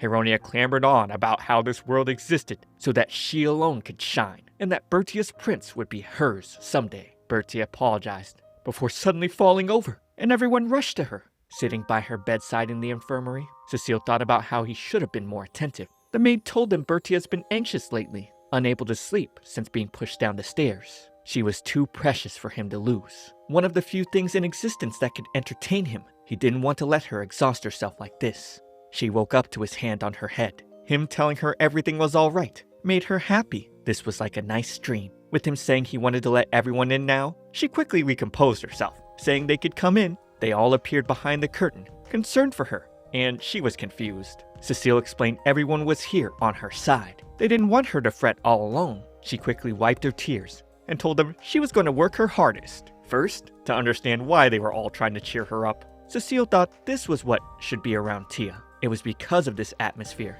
that he just couldn't stop observing her. 2 months later, Bertia and Prince Sean announced the opening of Halm Academy's Middle School Division Culture Fair. Cecile was here to, of course, watch Bertia enjoy the fair. Joanna accompanied him, detailing her report on Yelin. The stairs incident was being treated as attempted murder, and she was locked up in a prison cell while her further crimes were being investigated. Joanna admitted after first meeting Bertia, she felt uneasy. She was worried Cecile would show disinterest in her, but after their interaction at the tea party, she felt much more at ease. She found Cecile's current self compared to his past self far more charming. Cecile noticed the polling station. Joanna explained tomorrow to close out the fair, they'd be deciding on the best couple. It was for the middle schoolers only, where Cecile was waiting for Bertia under the gazebo. He told her she's been so busy that he was quite lonely. He kissed her hand, making her blush, and everyone was gushing over his sweetness. Kuro didn't seem so happy, however. He flipped her flusteredness with some sweets he bought, and she got to munchin' right away.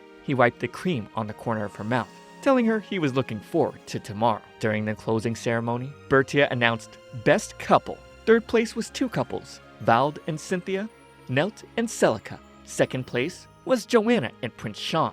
And finally, the Grand Prix winners were Cecile and Bertia. But somehow, even though she read it loud and proud for everyone, she wasn't expecting that. With Bertia at reduced quality, Celica took the paper from her to read. When Prince Cecile wiped cream from Lady Bertia's mouth with his finger, the sweet atmosphere between them was such a delectable treat. That was just one of the opinions shared. Cecile told her since she was kind enough to introduce him, he's made an appearance. Bertia was too dizzy to keep up with all his smooth talk. Cecile then said with them being celebrated as best couple, they'd promised to build a wonderful relationship. He picked her up and gave her a kiss on the cheek. Everyone cheered over his charming display of affection. He thought Bertia being bright red was both entertaining and adorable. The two sat privately watching the fireworks. Bertia thought he was so mean because next year at the graduation party, he and the heroine would have their happy ending. Bertia wanted to make some nice memories with him before that, but now that painful event would only make her think of him. Cecile apologized. He was just so happy that they were picked as best couple. He asked if she felt differently, but no, Bertia was happy too. He thought about how he made an appeal to those around him with those intimate gestures. He hoped it might make the uneasiness Bertia's been displaying as of late disappear. He promised to her, in his mind, not to let their memories turn into something painful. Cecile became a third year, and Tia entered high school. However, she began avoiding him, outright running away from him constantly. She didn't have the skills to quietly sidestep him, so this was all she could do. Cecile assumed it had something to do with what Heroine had said to them before. He was sure Tia would tell him if he asked, so he's been intentionally abstaining from touching upon it. But now, he had no choice but to catch her. The lunch bell rang. Outside in the courtyard, Cecile called Tia's name, and while she bolted off, he smiled, asking, "Why ever are you running from me?" This happened over and over. His goal was to lure her and pin her to a wall. She asked if there was an option to let her go, but he saw it as the nature of male animals to chase fleeing prey. She told him she wasn't his prey. He told her she looked delicious. But even if she had a little meat on her bones, she asked that he please not eat her. Hearing the word meat, he had to look down. Zeno was appalled, but Cecile assured he wasn't looking there. He went on about when carnivores in the wild chase after their prey, sometimes their goal is just to play. He thought her objecting to being treated as a plaything felt a bit late at this point. Then hit her with a smooth line. "You're as lovely as a doll, so I can't help wanting to play with you." Based on her reaction, he could say she did have some attachment to him at least. He thought about asking the cause of her acting like this, but that would only cause more problems. She told him she needed to keep her distance from him now. There's roughly a year left until she struck aghast and must say farewell. The compelling forces have already begun their work. He asked if compelling forces meant powers that try to return everything to the original scenario. Bertia confirmed, since it was him, she'd tell the truth. The truth of the matter is, she's grown fatter. Cecile didn't get it, so she really had to emphasize she's gotten fatter since the end of the culture fair and has been steadily gaining weight. This had to be the compelling forces, because the Bertia in the original work is chubby. A character trait she thought she'd changed was starting to change back. She was so serious about this, Cecile felt he shouldn't laugh even though he wanted to. He told her the cause of her weight gain was likely in her dress pocket. She pulled out a sweet sack with 5 cookies, 3 cupcakes, and 5 marzipan, 300 calories. How is that only 300? Cecile heard that after the culture fair, she's been receiving a lot of sweets as gifts. She realized it was even from people she wasn't particularly friendly with. She thought this was an omen, but Cecile didn't think so. At the culture fair, it became common knowledge that she was a wonderful person. That's why the number of people who want to be closer to her by giving her sweets increased. Not the compelling forces. She merely needed to reduce the volume she ate. He suggested she share with the attendants, reminding her of her aim to become a first-rate villainess. And to become the best, she needed to stay by his side. She couldn't understand why. He was about to plunge into his lovey-dovey period with the heroine, so she was supposed to try to prevent that and race down the path to becoming a villainess. He told her that was the very reason. In order for her to become a magnificent villainess, she needed to become desperate to keep him all to herself. Only then would she at last become someone who stood squarely in the heroine's way. Tears welled in her eyes. She knew if she did become closer to him, in the end, he'd treat her coldly when she had to leave. He promised to find a way to strike her speechless without being cold, and that cheered her up. She'd in turn work her hardest not to run from this feeling a little while longer. Having no idea, he had no intention of letting her go. She was the only one who brought so much color to his life. In the student council room, he mentioned to Corgain that Heronia has been a frequent visitor of hers. Corgain found her irritating. Lately, she's been asking about Lady Bertia and her family.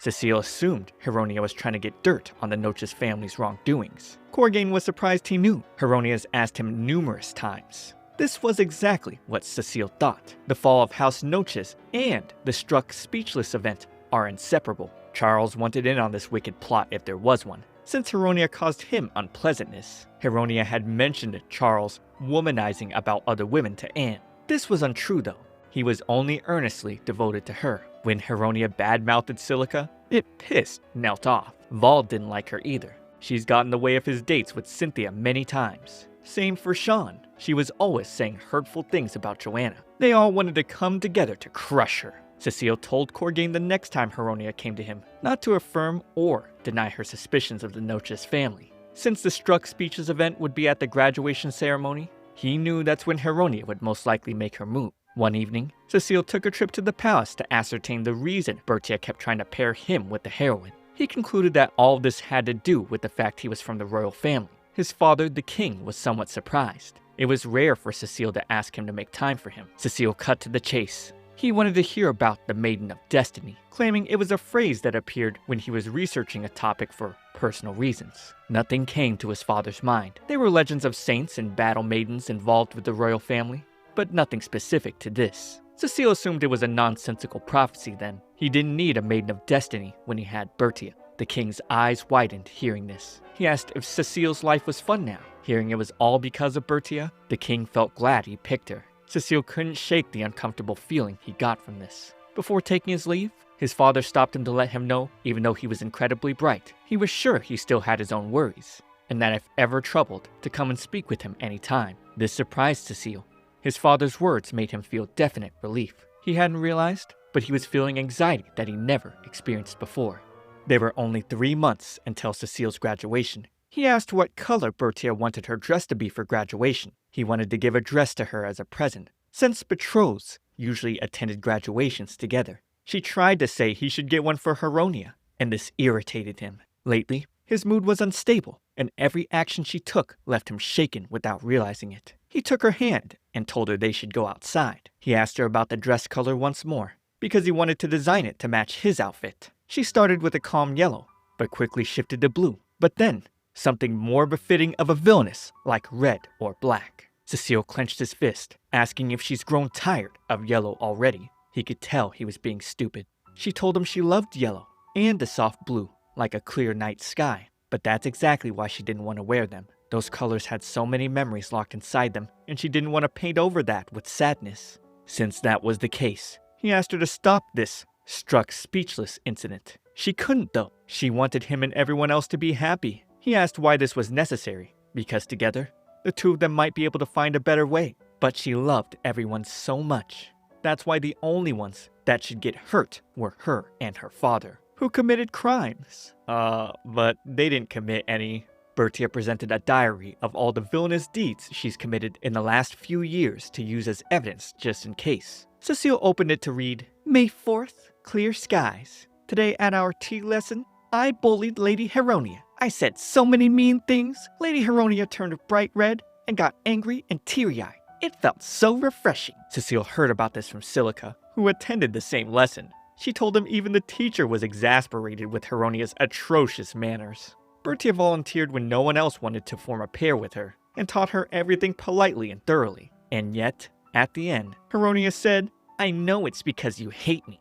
and started criticizing Bertia. Everyone looked at Heroine with such disdain. No matter how much Cecile read, most of her villainous deeds were like this. Normally, this would entertain him, but she gave it to him as a secret weapon to turn the tables on her. It made him shake. He asked why she hated being by his side so much. He tried telling himself not to say any more about how he felt, but he couldn't stop, adding that she said being with the heroine would bring him happiness, but he questioned the truth of that. He just couldn't see how that could be. He knew these words would hurt her, but kept going. The nail in the coffin would be him accusing her of just wanting to get away from him. Tears filled her eyes, and she shouts, "That isn't true at all!" He asked why run away from him then. She told him she wasn't. It's just, he was so dear to her. He then asked what she thought his happiness was, and she sternly answered for him and the heroine to be together. In his mind, he thought, "I hate you. For the first time since I was born, I find you to be infinitely detestable." She knew the destiny that befell him in the future, and there was nothing they could do to change it. He told her he'd destroyed that destiny for her. She tried to object, because he'd regret it. The fact she wouldn't tell him why was how she always shattered his wish for her to rely on him. It was vexing. In his head, he thought quite logically, but these variables called emotions got in the way. He decided to end the discussion. She started this game the day when they first met, where she proclaimed herself a villainess. Whatever conclusion this came to, he knew she'd see it through to the end.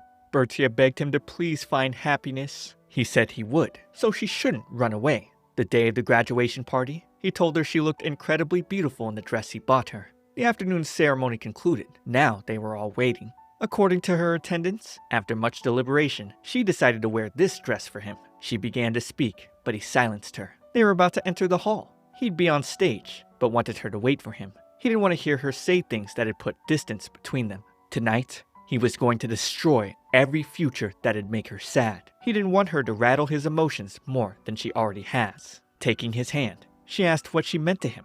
He saw her tearful face and told her he thought she was adorable. But before he could say more, they were called to the hall. She stopped Cecile to thank him for everything. With that, he was determined to not let it end from here and make sure they'd continue walking side by side. His fiancée, the self-proclaimed villainess, said her role at the graduation party is to have the tables turned on her and be struck speechless. That's what he's heard about her previous life. There's an otome game that was set in this world. Conforming to the game scenario and pairing him off with this heroine is what she thinks will bring him happiness. Sidestepping her plots, he tried to win her over, even as she tried to distance herself from him. It made for quite a hectic school life. And now, at the graduation party, he'd supposedly expose all her past wrongdoings, strike her speechless, and bind himself to the heroine forever. King Alfasta gives his word first, congratulating everyone on their graduation. The typical high hopes speech and applause. Cecile then steps forward and gives the kind of speech one expects of the kingdom's crown prince. A promise to work diligently to ensure he'd be able to guide this country.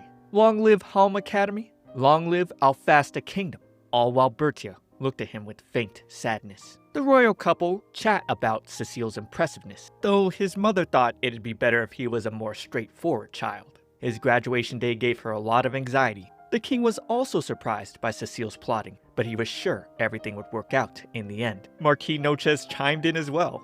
Despite how his beloved daughter appears, he knew she had a very sensitive side, but they were all in on the plan.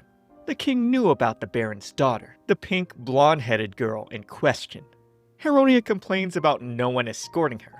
It's so bad, she's had to resort to manipulating background characters. Next up, the passing of the student council presidency from Cecile to Corgain. Cecile declares in front of everyone he's appointing Corgain, who humbly accepts. The two hug it out to applause, but the crowd has no idea everything's been laid out perfectly according to Cecile's plans. And with that, Cecile announces one more declaration in front of everyone. Bertia becomes deathly scared, pale in the face, clenching her dress. Heroine is excited for what's to come, but Cecile wonders whatever could she have misunderstood to make her eyes sparkle like this. He calls for Bertia to step forward. She braces herself, but trips on her dress, luckily catching herself. Cecile holds back his laughter. He could tell she was so focused on calming her emotions, she lost balance. Eyes tearful, she readied herself to take all the pain at once. This was unusual for Cecile. He felt nervous.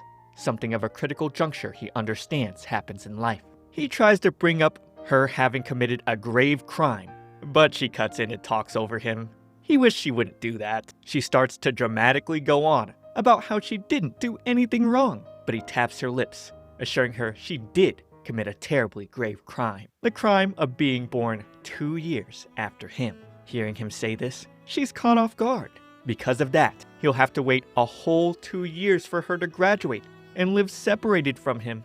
The girls gush as he gets on one knee, telling Bertia to atone for this crime, he wants her to become his wife, presenting her a ring as a symbol of that promise. Oh wow, Bertia gasps. She asks aloud what this is. He slips the ring on her ring finger, telling her, don't be shy, and her head blew a gasket. This is the way he's decided to strike her speechless. He tells everyone that in 2 years, they'd be married and would strive to make the kingdom even better. Everyone congratulates with cheer, except this stupid Heroine, raising her hand saying, I object. Cecile thought this foolish girl might. Heroine points the finger at Bertia, telling Cecile she was deceiving him, accusing her of discriminating against people based on social rank, and horribly bullying many people, including Heroine. Heroine claims just yesterday, Bertia tried to push her down the stairs. Everyone gasps, but Cecile responds to, yesterday. As a woman betrothed to the crown prince, Bertia has so many eyes on her during the day, she can't move in secret. Yesterday, Bertia was with him in the evening and after dinner. She seemed unwell, and he escorted her to her room in the dormitories, as well as had the house mother check on her from time to time. The report he received was Bertia just resting the whole time. To this, Heroine claims Bertia must have asked someone to push her down the stairs. But if the perpetrator is someone else, this still affects Bertia's honor. So he'd investigate it thoroughly. He asks who did it, but Heroine says she doesn't know. Hearing she has no clue, he challenges the idea of bringing up his fiancée into this at all. Heroine then moves to the fact there are other victims of bullying as well. She calls for people to step forward, and the two closest, Cynthia and Silica, just stare at her coldly. No one is backing Heroine up, though she claims everyone's always telling her about it. Cecile suspected this as the likely outcome. If they verbally accuse the crown prince's fiancé in a place like this, it will affect their own social standing. There are a few ladies who easily averted their gazes, but they likely thought of it as idle chatting and voiced discontent. Cecile smiled, telling Miss Heroine politely to withdraw her objection. She refuses and pulls out a confidential report from under her skirt. Everyone is appalled over this improperness.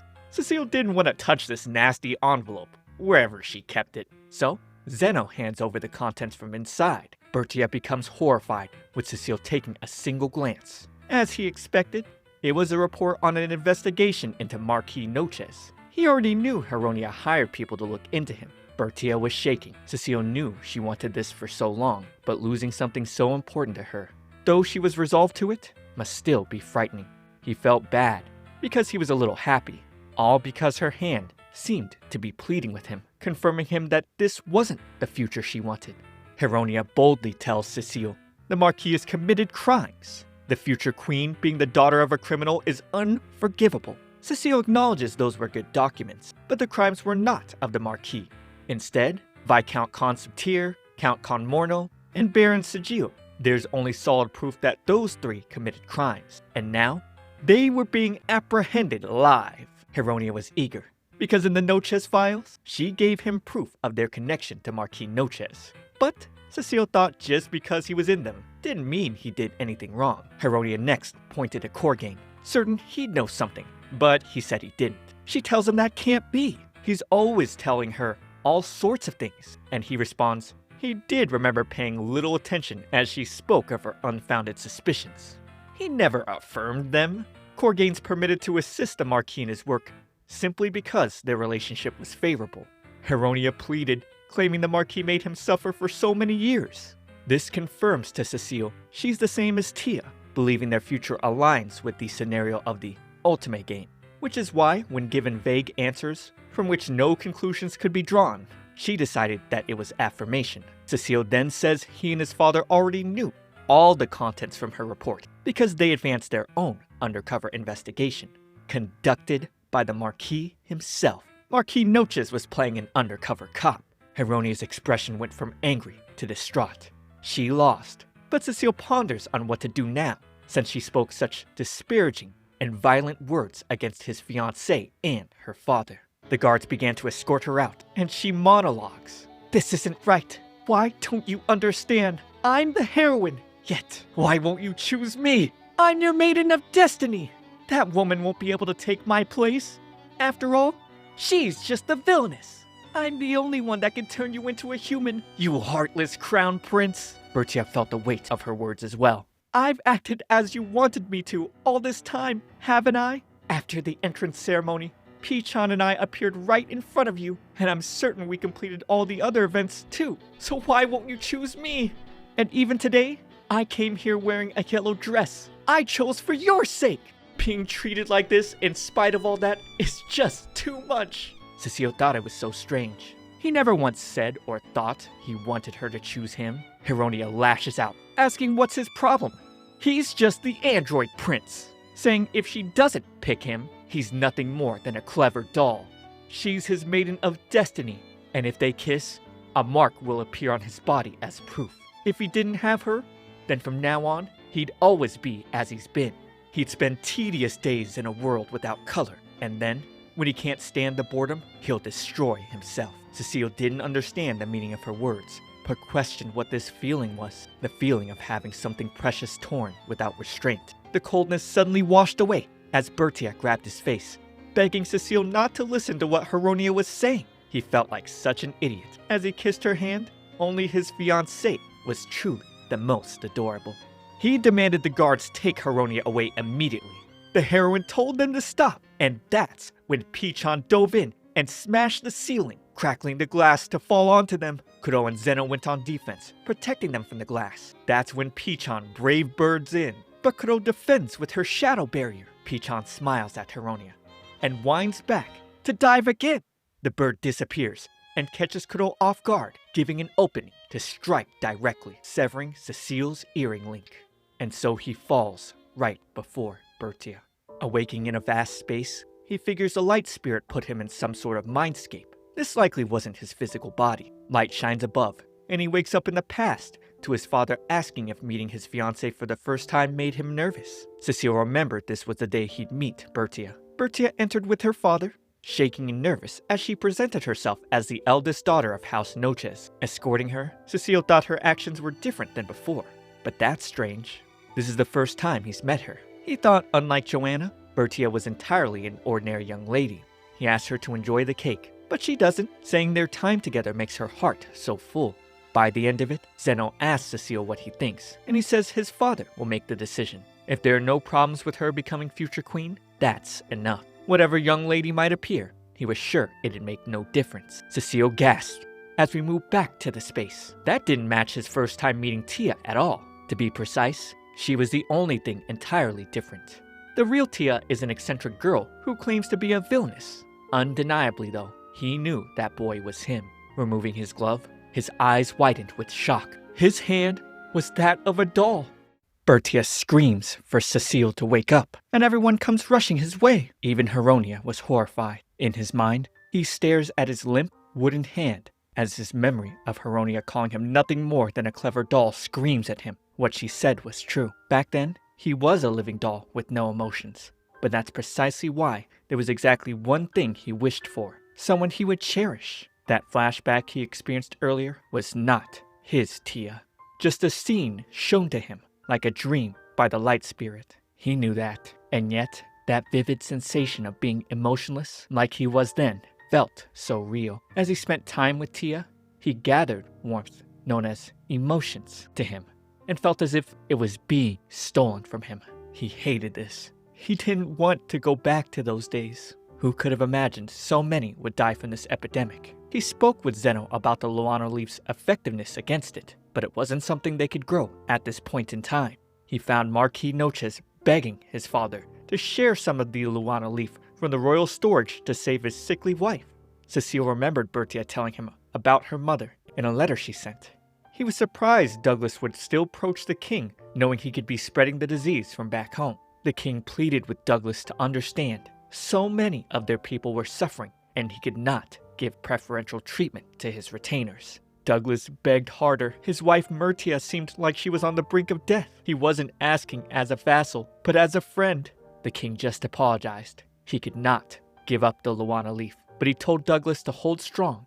They'd do what they could. Cecile went to see his father in his office to tell him he did the right thing. If the king were to show favoritism toward a vassal, it would breed discontent among the people. Cain knew this, but at the same time, he felt he lost the right to be Douglas's friend. At Myrtia's funeral, Cecile still questioned what could be more important than being correct as a king. Douglas stared at his wife's grave like an empty shell of himself. Cecile expressed his sympathies to Bertia and told her he was ready to be of use to her at any time before walking away.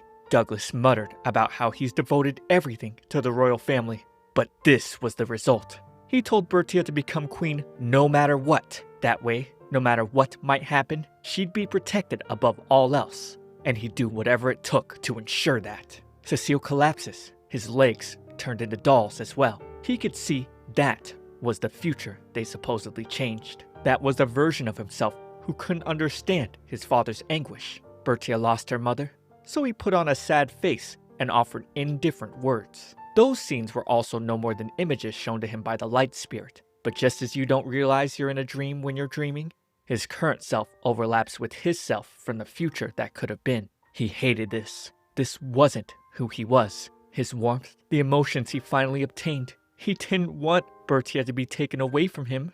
Bertia's maid complimented her for looking sweet and lovely, but she didn't like it and asked if the maid was trying to sabotage her debut in society.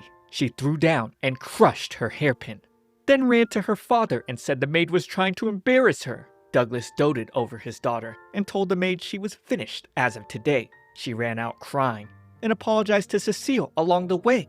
Bertie assured him the maid was careless, so they fired her. That was all. Since his wife died, the Marquis became a different person. Bertia was the only one he showed any affection to. Cecile heard she grew more arrogant by the day. Bertia was anxious about their upcoming debut, but looked forward to Cecile escorting her. He told her not to worry and leave everything to him. For the moment, she was submissive to Cecile, so he was fine. It would be difficult to break off the engagement anyway. Cecile commented on the fact it seemed a lot dimmer outside as of late. But with Zeno replying the weather seemed fair and clear today, Cecile's eyes widened as the light shone. As he lay on the floor fully doll form, Pichon weeps and sobs his apologies, but promised Cecile would be happy. In the student council office, Zeno presented the bouquet and told Cecile it was time to go. Cecile thought about how he'd likely be bored seeing Bertia, but if he skipped her tea party, it'd only create more problems later. That's when he was taken aback by a pink-haired girl chasing after an unusual bird. Seeing her giggling, he thought it was unusual she let the bird fly free instead of staying in a cage. He asked if she was a new student, and she grew frantic, asking him if he was talking to her. He asked if she was going to the tea party, but since coming from the countryside, she didn't know anyone here. That's why she and Pichon were exploring the school together. Cecile then presented her with a single rose from the bouquet and said this was a celebration for her, a congratulations on her enrollment. His smile towards her was breathtaking. Zeno told Cecile him showing interest in someone was quite unusual, but he simply found the bird and the frolicking young lady unusual. Perhaps that was a type of interest. Another day, Cecile decided to take a break from work, and Zeno suggested looking at the roses in the courtyard. Cecile's never given any thought to his preferences regarding flowers. The gardeners try to make beautiful flowers bloom and look after everything, so it's only natural they create magnificent gardens. But still, it was no more than the expected result. He wondered why everyone was so grateful when observing the flowers. Finding Heroine sleeping against a tree, he smiled and gently told her she shouldn't sleep here. She woke up gently at first and backed away fast upon seeing him. He calmly told her a lady shouldn't show her defenseless sleeping face, and she was somewhat embarrassed. It was warm and felt so nice, she couldn't help nodding off, but apologized for her disgraceful display. He didn't think it was bad at all, because thanks to her, he was able to see something unusual. A young lady scrambling backwards at full strength. The two exchanged pleasantries, and she was surprised to learn he was the crown prince of the kingdom. all in low-quality budget. Now she definitely had to apologize for her disrespectful behavior. At his entrance ceremony speech, she was sitting all the way at the back, so while she heard his voice, she wasn't able to see his face. He was fine, but as an apology, he asked her to go around the garden one more time with him. While he came to see the roses, he thought it'd be more fun if it was the two of them. Heroine gleefully accepted, and the two walked off, not knowing Bertia was watching. All the events transpired like they were supposed to. Someone locked the two of them in a room together. He thought fondly about the country lady with the bird for a friend, who slept where anyone could see her. A fun plaything. She tripped and fell, with Bertia tauntingly apologizing, asking if her foot got caught on something. Cecile witnessed it from a window, thinking up until now, the Marquis's house has been useful, so he let her be. But if Bertia planned on breaking his new toy, he'd have to get rid of her. Corgain was someone who knew all about Marquis Noches' dealings in the dark. Corgain denied it, and Cecile told him he wanted to save him. He knew Corgain was probably being threatened into helping against his will, that he's been suffering this whole time. Cecile met under the moonlight with Heroine the night before his graduation. He thought she's become a splendid young noblewoman now, and she got so embarrassed with him bringing up her chasing her bird during their first interaction. He wanted to give her this dress, one she should wear while standing beside him at graduation. She knew he had Bertia, but she couldn't change how she felt. Even knowing it had put her at odds with Lady Bertia, she said, "Prince Cecile, I love you. I love you so much." Cecile was taken aback. He suddenly pulled her in for embrace, thinking about how up until now, he felt an interest, a slight affection for her. But this sensation gave him a feverishly hot feeling in his chest. Was this what was commonly referred to as love? Whatever emotion this might be, she was the toy that finally captured his interest. He hoped she wouldn't disappoint. The people clapped as Cecile transferred all his rights to Corgain as next year's student council president. He then announced there was a young lady here who would like to make a confession, and called Heroine Inderon to step forward.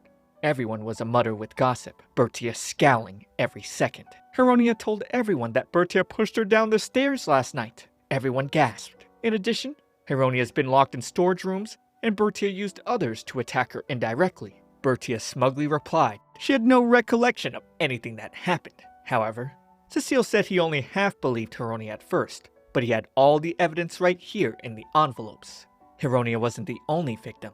Some have been discriminated against because of their rank, or became victims of vicious bullying. She told the people in the crowd to have courage, and so many of the ladies raised their hands, admitting their victimhood. Cecile asked Bertie if she had some kind of rebuttal. She sighed and went, "And even if all the proof was genuine, she was the daughter of a marquis and the future queen.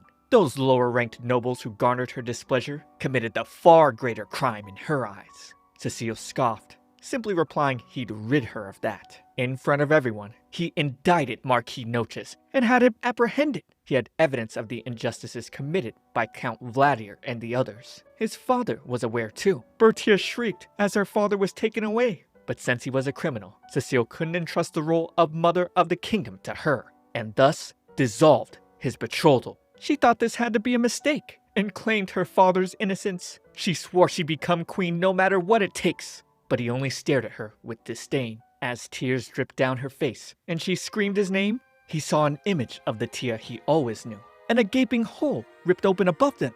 All the memories of her came flooding in, and with Heroine placing her hand on his shoulder, he slaps it away. He runs down and embraces Bertia. Everyone hears Pichan's illusion. He knew this wasn't his Tia.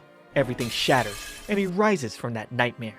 But the warmth in his chest he felt was being stolen, he got it all back. This is the world where his Bertia belongs. He was so happy, he was crying. So happy, Tia gave him so many unusual experiences. He told Pichan to give up. No matter what illusions he showed him, his heart wouldn't change. The little bird boy sobs, asking why it can't be Heroine. He begs Cecile to choose her, but he couldn't. Because of the things the two of them have done, he's come to hate her. But Heroine told Pichan that Cecile was her destiny, so it was natural for him to love her. She was just trying to guide him to the correct future. Cecile questions who would love someone who hurts others for the sake of granting their own wish. Pichan argued that if they didn't, Heroine wouldn't be able to find happiness. But Cecile reasoned Because they did all that, she wasn't able to find happiness. If she had accepted the changed future and worked hard to make people wholeheartedly like her, then she likely wouldn't have stood at graduation all alone. Even if things didn't turn out how she wanted, she still would have been happy.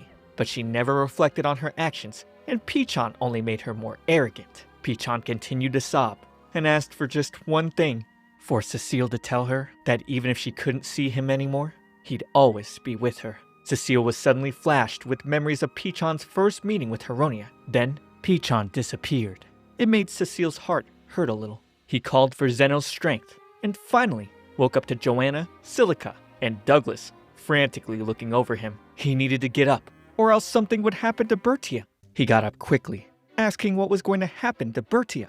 Joanna told him his fiancée was going to shave her head and enter a nunnery, and there he saw her, struggling against the guys to let her go and give her scissors immediately, sobbing and shrieking that even the sword hanging around their waist would do. Cecile asked, why a nun? And apparently, when Bertia saw he wasn't waking, she went into full panic and went mad, believing if she didn't have the tables turned on her, fate would never allow Cecile to wake up. She pleaded for the gods, Buddhas, and even the heroine to please save Cecile and the kingdom. She didn't even notice him telling her to calm down until he touched her arm. He said, "Good morning, my adorable Tia," and she threw the guys off to give him a hug. Cecile apologized for worrying her greatly, but he was fine now. She still kept swearing to serve the Buddha or enter a convent and serve God. But of course, Cecile would not allow his crown princess to enter a convent. Also, the future where he and the heroine are a couple will never arrive. He realized for himself that there was no one else for him except Bertia. Not prepared at all for her to ask, What about the plot events after this one? He dismissed everyone, so he and Bertia could be alone. But first, he wanted to know how the scene played out at the graduation party, right before he collapsed. The way everyone else saw it. Joanna answered that a bird crashed through the glass, and in order to protect her, Lady Bertia's attendant leaped out in front of her. Then, just before the bird ran into her, it seemed to vanish in a flash of light. Charles couldn't believe it, and Cecile confirmed the bird was a light spirit in disguise. These two possessed knowledge of spirits, yet still reacted with shock. It would be bad for others to learn of this, so he left it to them to cover up. Now with everyone else gone, Cecile gently told Tia to tell him everything. No matter how much she fought it, this situation would not change. But she could change the future. Future really irked her. With tearful eyes, she pleaded with him not to lie to her. If he didn't end up with the heroine, he wouldn't have the slightest interest in the kingdom, any of them, or the future. Trying to talk her through her sobs, he didn't know what she was thinking, or what was making her grieve this way. But he assured her he wasn't lying. He wants to make this kingdom even better than it is now, largely for the sake of the future where he will live with her. He asked her to believe him, and she sniffled and nodded, finally conceding to tell him. Afterwards, he re-summarized the graduation party was a judgment event, as well as the moment when the heroine picks her romantic interest. From there on, she enters an individualized route with its own set of story events. If the heroine's affection rating before the graduation party is high, the capture target sends an item the color of their hair or eyes. The list includes Cecile's dress, Sean's tiara, Vald's ring, Nelt's earrings, Charles' gloves, and Corgain's necklace. Their status changes to capturable, and the heroine is able to choose them.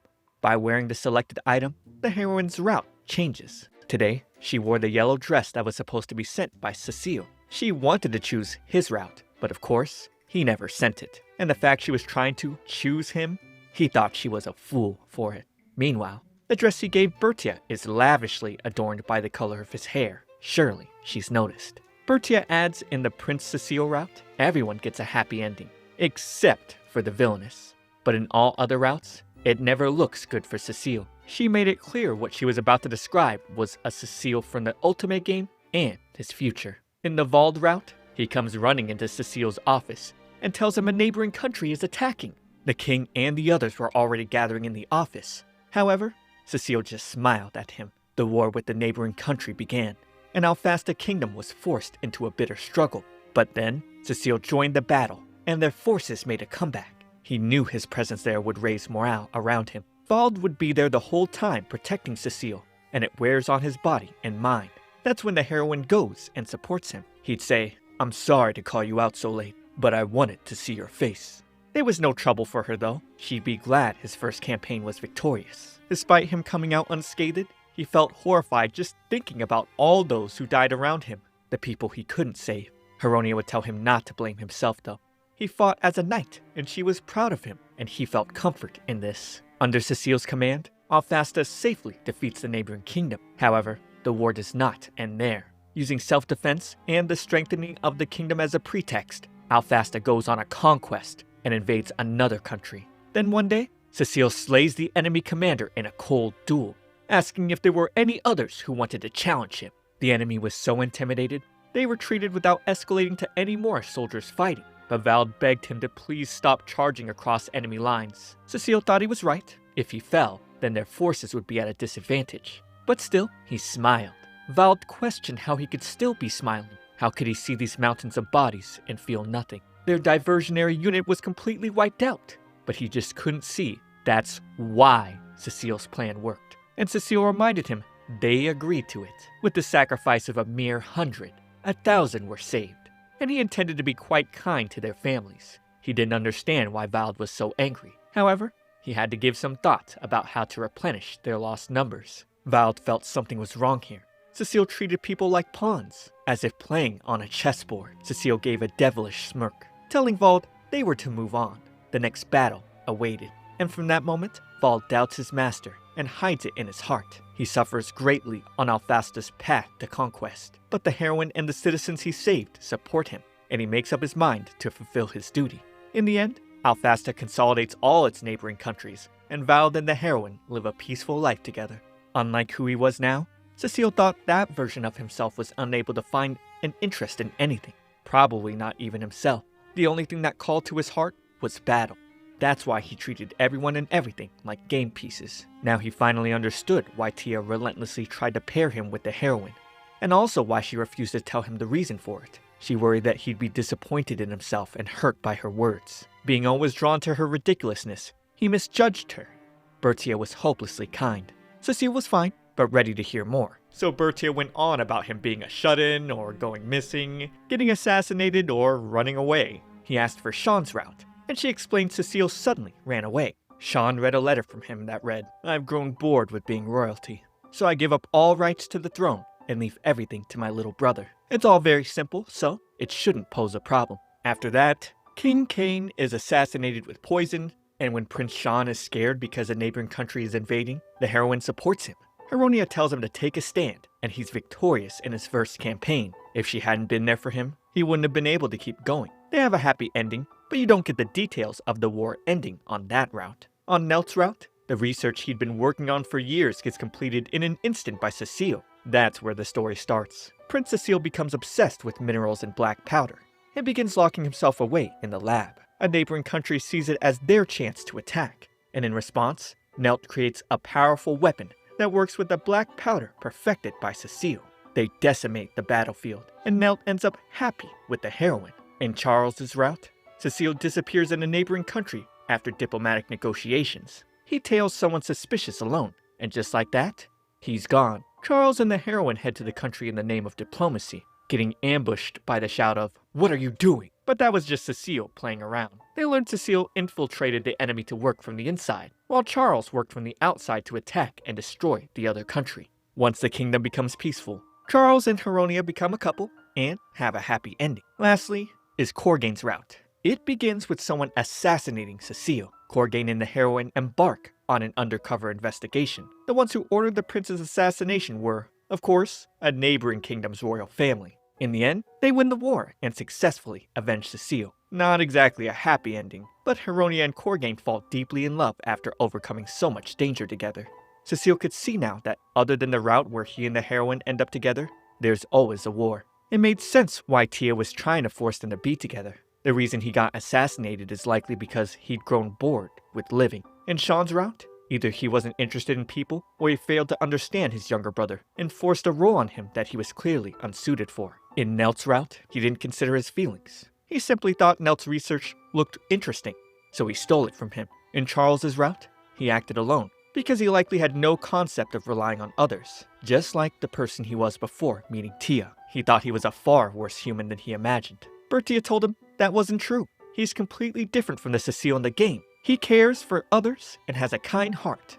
The Cecile she loves so much is not just a doll. Cecile held her close. Hearing her say that made him so happy. But it was possible he hadn't quite become completely human yet. But if the version of him she wanted was human, that's who he wanted to be. He wanted her to smile. She couldn't stop crying though, knowing he hadn't found his maiden of destiny. She was so scared about what was going to happen to the scenario now. Suddenly, Cecile remembered Heronia screaming to him about being his maiden of destiny, and that kissing her would make a mark appear on her body as proof. He realized that's what it was, and told Zeno to give Bertia the proof, even though he didn't want to. Cecile opens the door, and the two step outside. He asks Bertia if she loves him, and she gets so flustered. She tries to deny it, but he reminds her she said, "The Sir Cecile that I love so much." She thought she didn't have the right, because she's the villainess, but he told her it's alright, saying, "Because I love you too, Tia," taking her breath away. He goes on saying, "I'm completely hopeless, but if you capture me as your own, then I think I'll become a decent crown prince and capture target. That's why you're mine, maiden of destiny." He kisses her, and the mark appears on her hand. Kuro jolts and takes her master away. She's not happy about what Cecile just did at all, but he tells Bertia to look at her hand, and she's surprised to see the seal on it. She questions if she was the heroine all along. Cecile tells her the mark is proof he's chosen her. When their masters wish it, spirits can bestow a blessing on their soulmate. That's the mark of the Maiden of Destiny. Now that she has it, if she's in danger, he and Zeno will be able to tell, and the strength of the spirits will protect her. No matter where she is, he'd be able to find her, and he had no intention of ever letting her go. She can never run away from him again. He declares it now, saying, "So you'd best resign yourself." Bertia suddenly had an epiphany, as if she didn't understand what he just said at all. He thought she'd be more frightened by his obsession or something, but she just saw it as a way to avoid him from going missing or being assassinated. For the shut-in and berserker routes, she just needed to keep him entertained. She'll learn things like the comedic belly face and loach scooping dance. She told Kuro to give him a mark too. Even though she didn't want to, she slapped her tail on his hand, blessing him with the dark spirit mark. He told Bertia from now on, she needed to tell him when something troubled her. They were soulmates now. It suddenly hit her. As he continued to explain, you can only give these marks to one person in your life. He then whispered, "I can't wait for the wedding, my beloved wife," planting a kiss on her cheek, causing her to scream. The graduation party that had been interrupted safely recommenced. While Cecile and Tia were talking, the rest of the gang kept things moving along, so it's all thanks to them. However, problems still remained. He went to see Heronia, and she felt relieved. She believed in him, saying he'd never fall into the villainess's evil clutches. She knew he would realize she was right. He snapped coldly, telling her not to come near him. She stood flabbergasted, but he's merely come to deliver a message and chat for a bit. He had her sit down, and she thought she understood. He was here to learn about her sacred light. She began to ramble, but he cut her off, saying everything was caused by an out-of-control light spirit. Again, she was caught off guard. She knew it. She's the heroine, after all, a saint that all divine creatures acknowledge. But Cecile cut her off again, because he was getting sick of the misunderstandings. Spirits were indeed rare, but a large number of them exist with people who formed pacts with them. She was not special. Heronia thought there was no way. There wasn't any mention of spirits in the game, but he clarified that in order to prevent the government from using them, their existence is hidden from everyone, but the highest of nobility. It's only natural that a baron's daughter, the lowest nobility ranking, would know about them. If she spoke about this to anyone, her safety wasn't guaranteed. He thanked her for her cooperation. A few days later, Bertia burst into Cecile's room to ask what happened to Heronia. Cecile pleasantly welcomed her and said if she wished to know her fate, to come over here, on his lap. She began to blush as she asked if this would do. He's definitely slick with it. He told Heronia the light spirit showed him the correct future that existed in her memories. She gasped with joy, thinking he must know he should choose her, because that's the future that'd make him happiest. But if that's what she called his happiness, he didn't want it. She argued it's because he's still a doll, so he can't feel happiness anyway since they aren't together. To this, he told her he ceased being a doll before he came to see her. His maiden of destiny, Bertia, made him human. Heronia started crashing out again, asking what that was supposed to mean. Bertia's the wicked villainess. It's only because she went and changed the scenario that all these bad things started happening. Cecile said that was indeed true. The Bertia the Light Spirit showed him was most definitely a different person, but he also knew of one other individual who has changed completely. Heroine grew furious, questioning if there was someone else meddling with the game's scenario. He pointed at her. She became nervous, stammering as she said she advanced the plot events as the scenario dictated. She didn't understand how that made her a different person.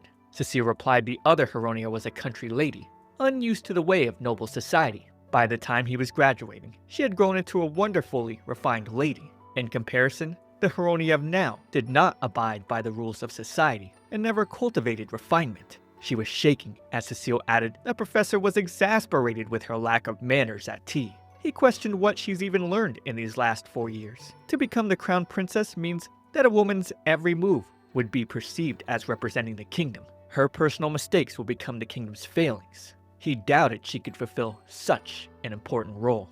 She screeched at him to shut up. She couldn't comprehend. There's no event like this in the game. I won't have it. I won't. I'll never accept a future like this. She asked where Pichon went. If he's with her, then everyone would understand that she's special. Cecile said her pet bird no longer exists in this world. Life extinguished when he tried to protect her recklessness. This is the result of everything she's done and the future the two of them chose. She called him a liar and called for Pichon over and over. She fell to the floor. She didn't want this. Even if no one else believed what she said, Pichon was the only one who was always by her side. This was the first time he'd seen this side of her. He realized there was truly a bond between her and her spirit. That was where the meeting ended though. But to finish things off, he needed to deliver a message for her. Even if you can't see me, I will always be with you. That's what Pichon asked him to tell her. As she wept, he gave her one act of sympathy, wrapping a necklace memento of the bird around her neck, a fragment of Pichon's soul. Just as his soul was about to crumble away, he borrowed Zeno's power to retain this piece. It's faint, but a trace of his will remains inside. Heroine was left to mourn alone. After that, as part of Heronia's punishment, it was decided she'd be sent to a convent. He actually requested his father allow him to pick which one. The guards brought her before them, and Cecile explained her punishment in detail. The Baron's house will cut all ties with her, and she'd be sent to a convent as a commoner. He'd give her one choice, and had her lift her head, which revealed her soul and face. A convent in the harsh environment of the northernmost point of the kingdom, or a convent in a temperate area, 3 days carriage ride south of the capital. Kane pointed out these choices were unbalanced. Due to the harsh conditions at the northern convent, while rare, some have died there. However, Cecile's heard they believe in the divine light, and that its power is strong there. If someone prays consistently, that which they have lost may regain its life. That's the kind of miracle they say might occur there. The light spirit gave his life for her. He wondered how far she would go for him. So, north or south? Which way would she go? She struggled to answer initially, but adamantly answered the north. Request granted. She was no longer the heroine, nothing special, just a young lady named Heroine.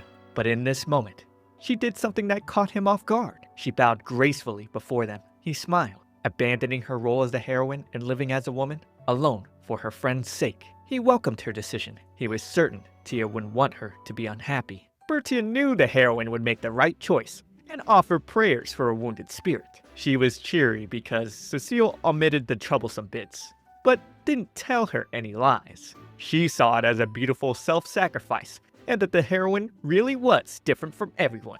She'd grow flustered. As he mentioned, he had her captive, yet Heroine was all she was thinking about. Perhaps he needed to put in serious effort. Squeezing her waist tight, he told her he already sent everyone away. But of course, he couldn't send their spirits away at all. He was just playing around though. He'd save all sorts of pleasure for when they're married. Zeno felt too embarrassed seeing his master in a stacked position like a turtle with its offspring. Cecile told Zeno to get on the ground and be a horse for him. It wasn't good to leave people out. So if he was a horse, they'd all sit on top. Taking a stroll, Cecile told Bertia she wouldn't need to worry about the heroine anymore. He wanted her to be at ease and be his bride. Bertia shrieked over the idea, but Cecile was matter-of-fact. This was decided when they were little, so why should she be surprised now?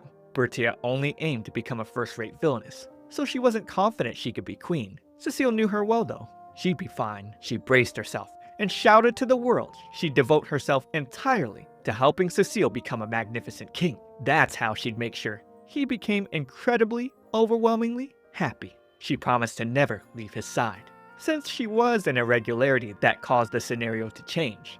So she'd take full responsibility and begin anew. Cecile felt reassured.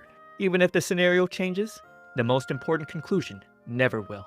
He lifted her glove to reveal the spirit blessing he gave her and kissed her hand. The most important thing to him is that his maiden of destiny is with him, and they'd continue to live delightful lives together. The engagement ring shined bright on her finger. That's why she didn't need to know about the blood he carried within him. It was the night of the announcement of Heronia's punishment. Kane congratulated Cecile on his graduation over drinks. Cecile felt a lot better after resolving the Heronia situation, and now he could focus on wedding preparations. His father asked him why he enjoyed being with Bertia, and if he thought he'd find happiness. Cecile answered, of course, no other woman could make him as happy as she did. If anything troubled him, it'd be the fact he might accidentally destroy a nation because she's so dear to him. His father could hardly believe what he was saying, and burst into a chuckle. However, these pleasantries weren't the reason Cecile came here to talk. He wanted to know the secret his father was keeping from him. Kane sighed, asking when he learned about this. But it was merely speculation Cecile gathered, and his father's reaction that just convinced him. It's just as Cecile suspected. In the royal family, people like Cecile are children born with exceptional abilities from time to time. In exchange for their advanced abilities, they show a lack of emotion and little interest in anything that one might say they show none at all.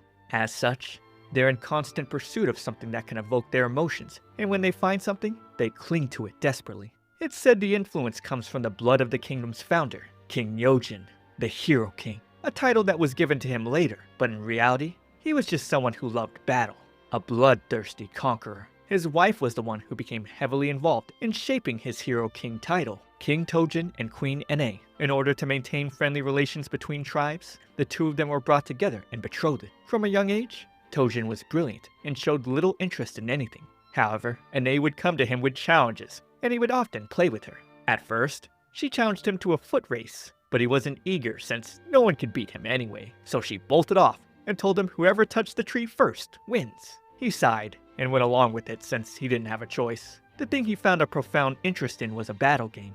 He became deeply absorbed in it, and just when playing on a board started to leave him feeling unsatisfied, a war broke out between tribes. Tojin had grown into a young man. He led troops to battle, and before long, he had brought many tribes under him. He sought even more battles, but one woman stood in his way, and they told him if he kept taking lives needlessly, she'd come to hate him. The words struck him with such a deep sense of unease that it said he ceased going to battle immediately. Cecile thought she must have been his maiden of destiny. Because of her, he devoted himself to building a peaceful kingdom and came to be called the Hero King. Cecile thought about how if Tia said that to him, he'd likely do as she told him. After that, once every few hundred years, someone like King Tojin, possessing exceptional abilities, is born into the royal family. Without exception, each has held the potential for evil in their hearts. A double-edged sword. They could be wise or foolish kings, or eliminated before that happens. Cecile realized the author of the books in the hidden library was one of those members of the royal family. As soon as Cecile was born, it was clear he understood words far sooner than other babies. Kane's mind went blank. Even though he knew the possibility existed, he never thought his own child would be one of them. He wasn't disappointed though. Who wouldn't want an intelligent heir? He was just worried because he wanted his child to feel all sorts of things and find happiness. That's why he took a gamble with Bertia. She had a scatterbrained side, but she's emotionally expressive, compassionate, and kind. In a way, Cecile's exact opposite. He thought together, it'd grow something within Cecile. It relieved the king's heart greatly to see how things had turned out. Back when Cecile asked him for a birthday present for the first time, the Luana leaf, Kane and his wife shared a celebratory toast over it. And when the time came, he'd be pushing more of his duties to Cecile so he could relax. By the end of their drink, the king passed out on the table. Cecile knew if he told Bertia about the blood the royal family carried, he'd be able to bind her to him for the rest of their lives. But he didn't want a marionette that'd do whatever he said. He wanted the woman that ran in wild ways he couldn't predict. It was like a surprising jack-in-the-box he loved. More than anything else, he wanted to be a version of himself that she'd choose of her own free will. His mother came in saying, "Oh dear, I just knew things would turn out this way." Cecile assumed his father just felt a great weight lifted off him. His mother could see he knew, and suddenly kissed him affectionately on his head, telling him they were so proud of him. But if he made Bertia cry, she never forgave him. As she and the butler carried his father away, Cecile uttered his thanks to his parents. 2 years later, Bertia had written a list of the top 100 things she wanted to do at her wedding, which included being celebrated with a shower of flowers and being carried away like a princess. However, her little brother Annette would never allow this wedding. Uh-oh. We got one more little drama before the series ends, but we are definitely getting that wedding. I really like how all the loose ends are tied up with Heroine, and she got a little redemption. Still don't like her though. Subscribe for next week's final episode. But for now, watch this next video. It's me, ComfyTea. I'll see you all in the next one.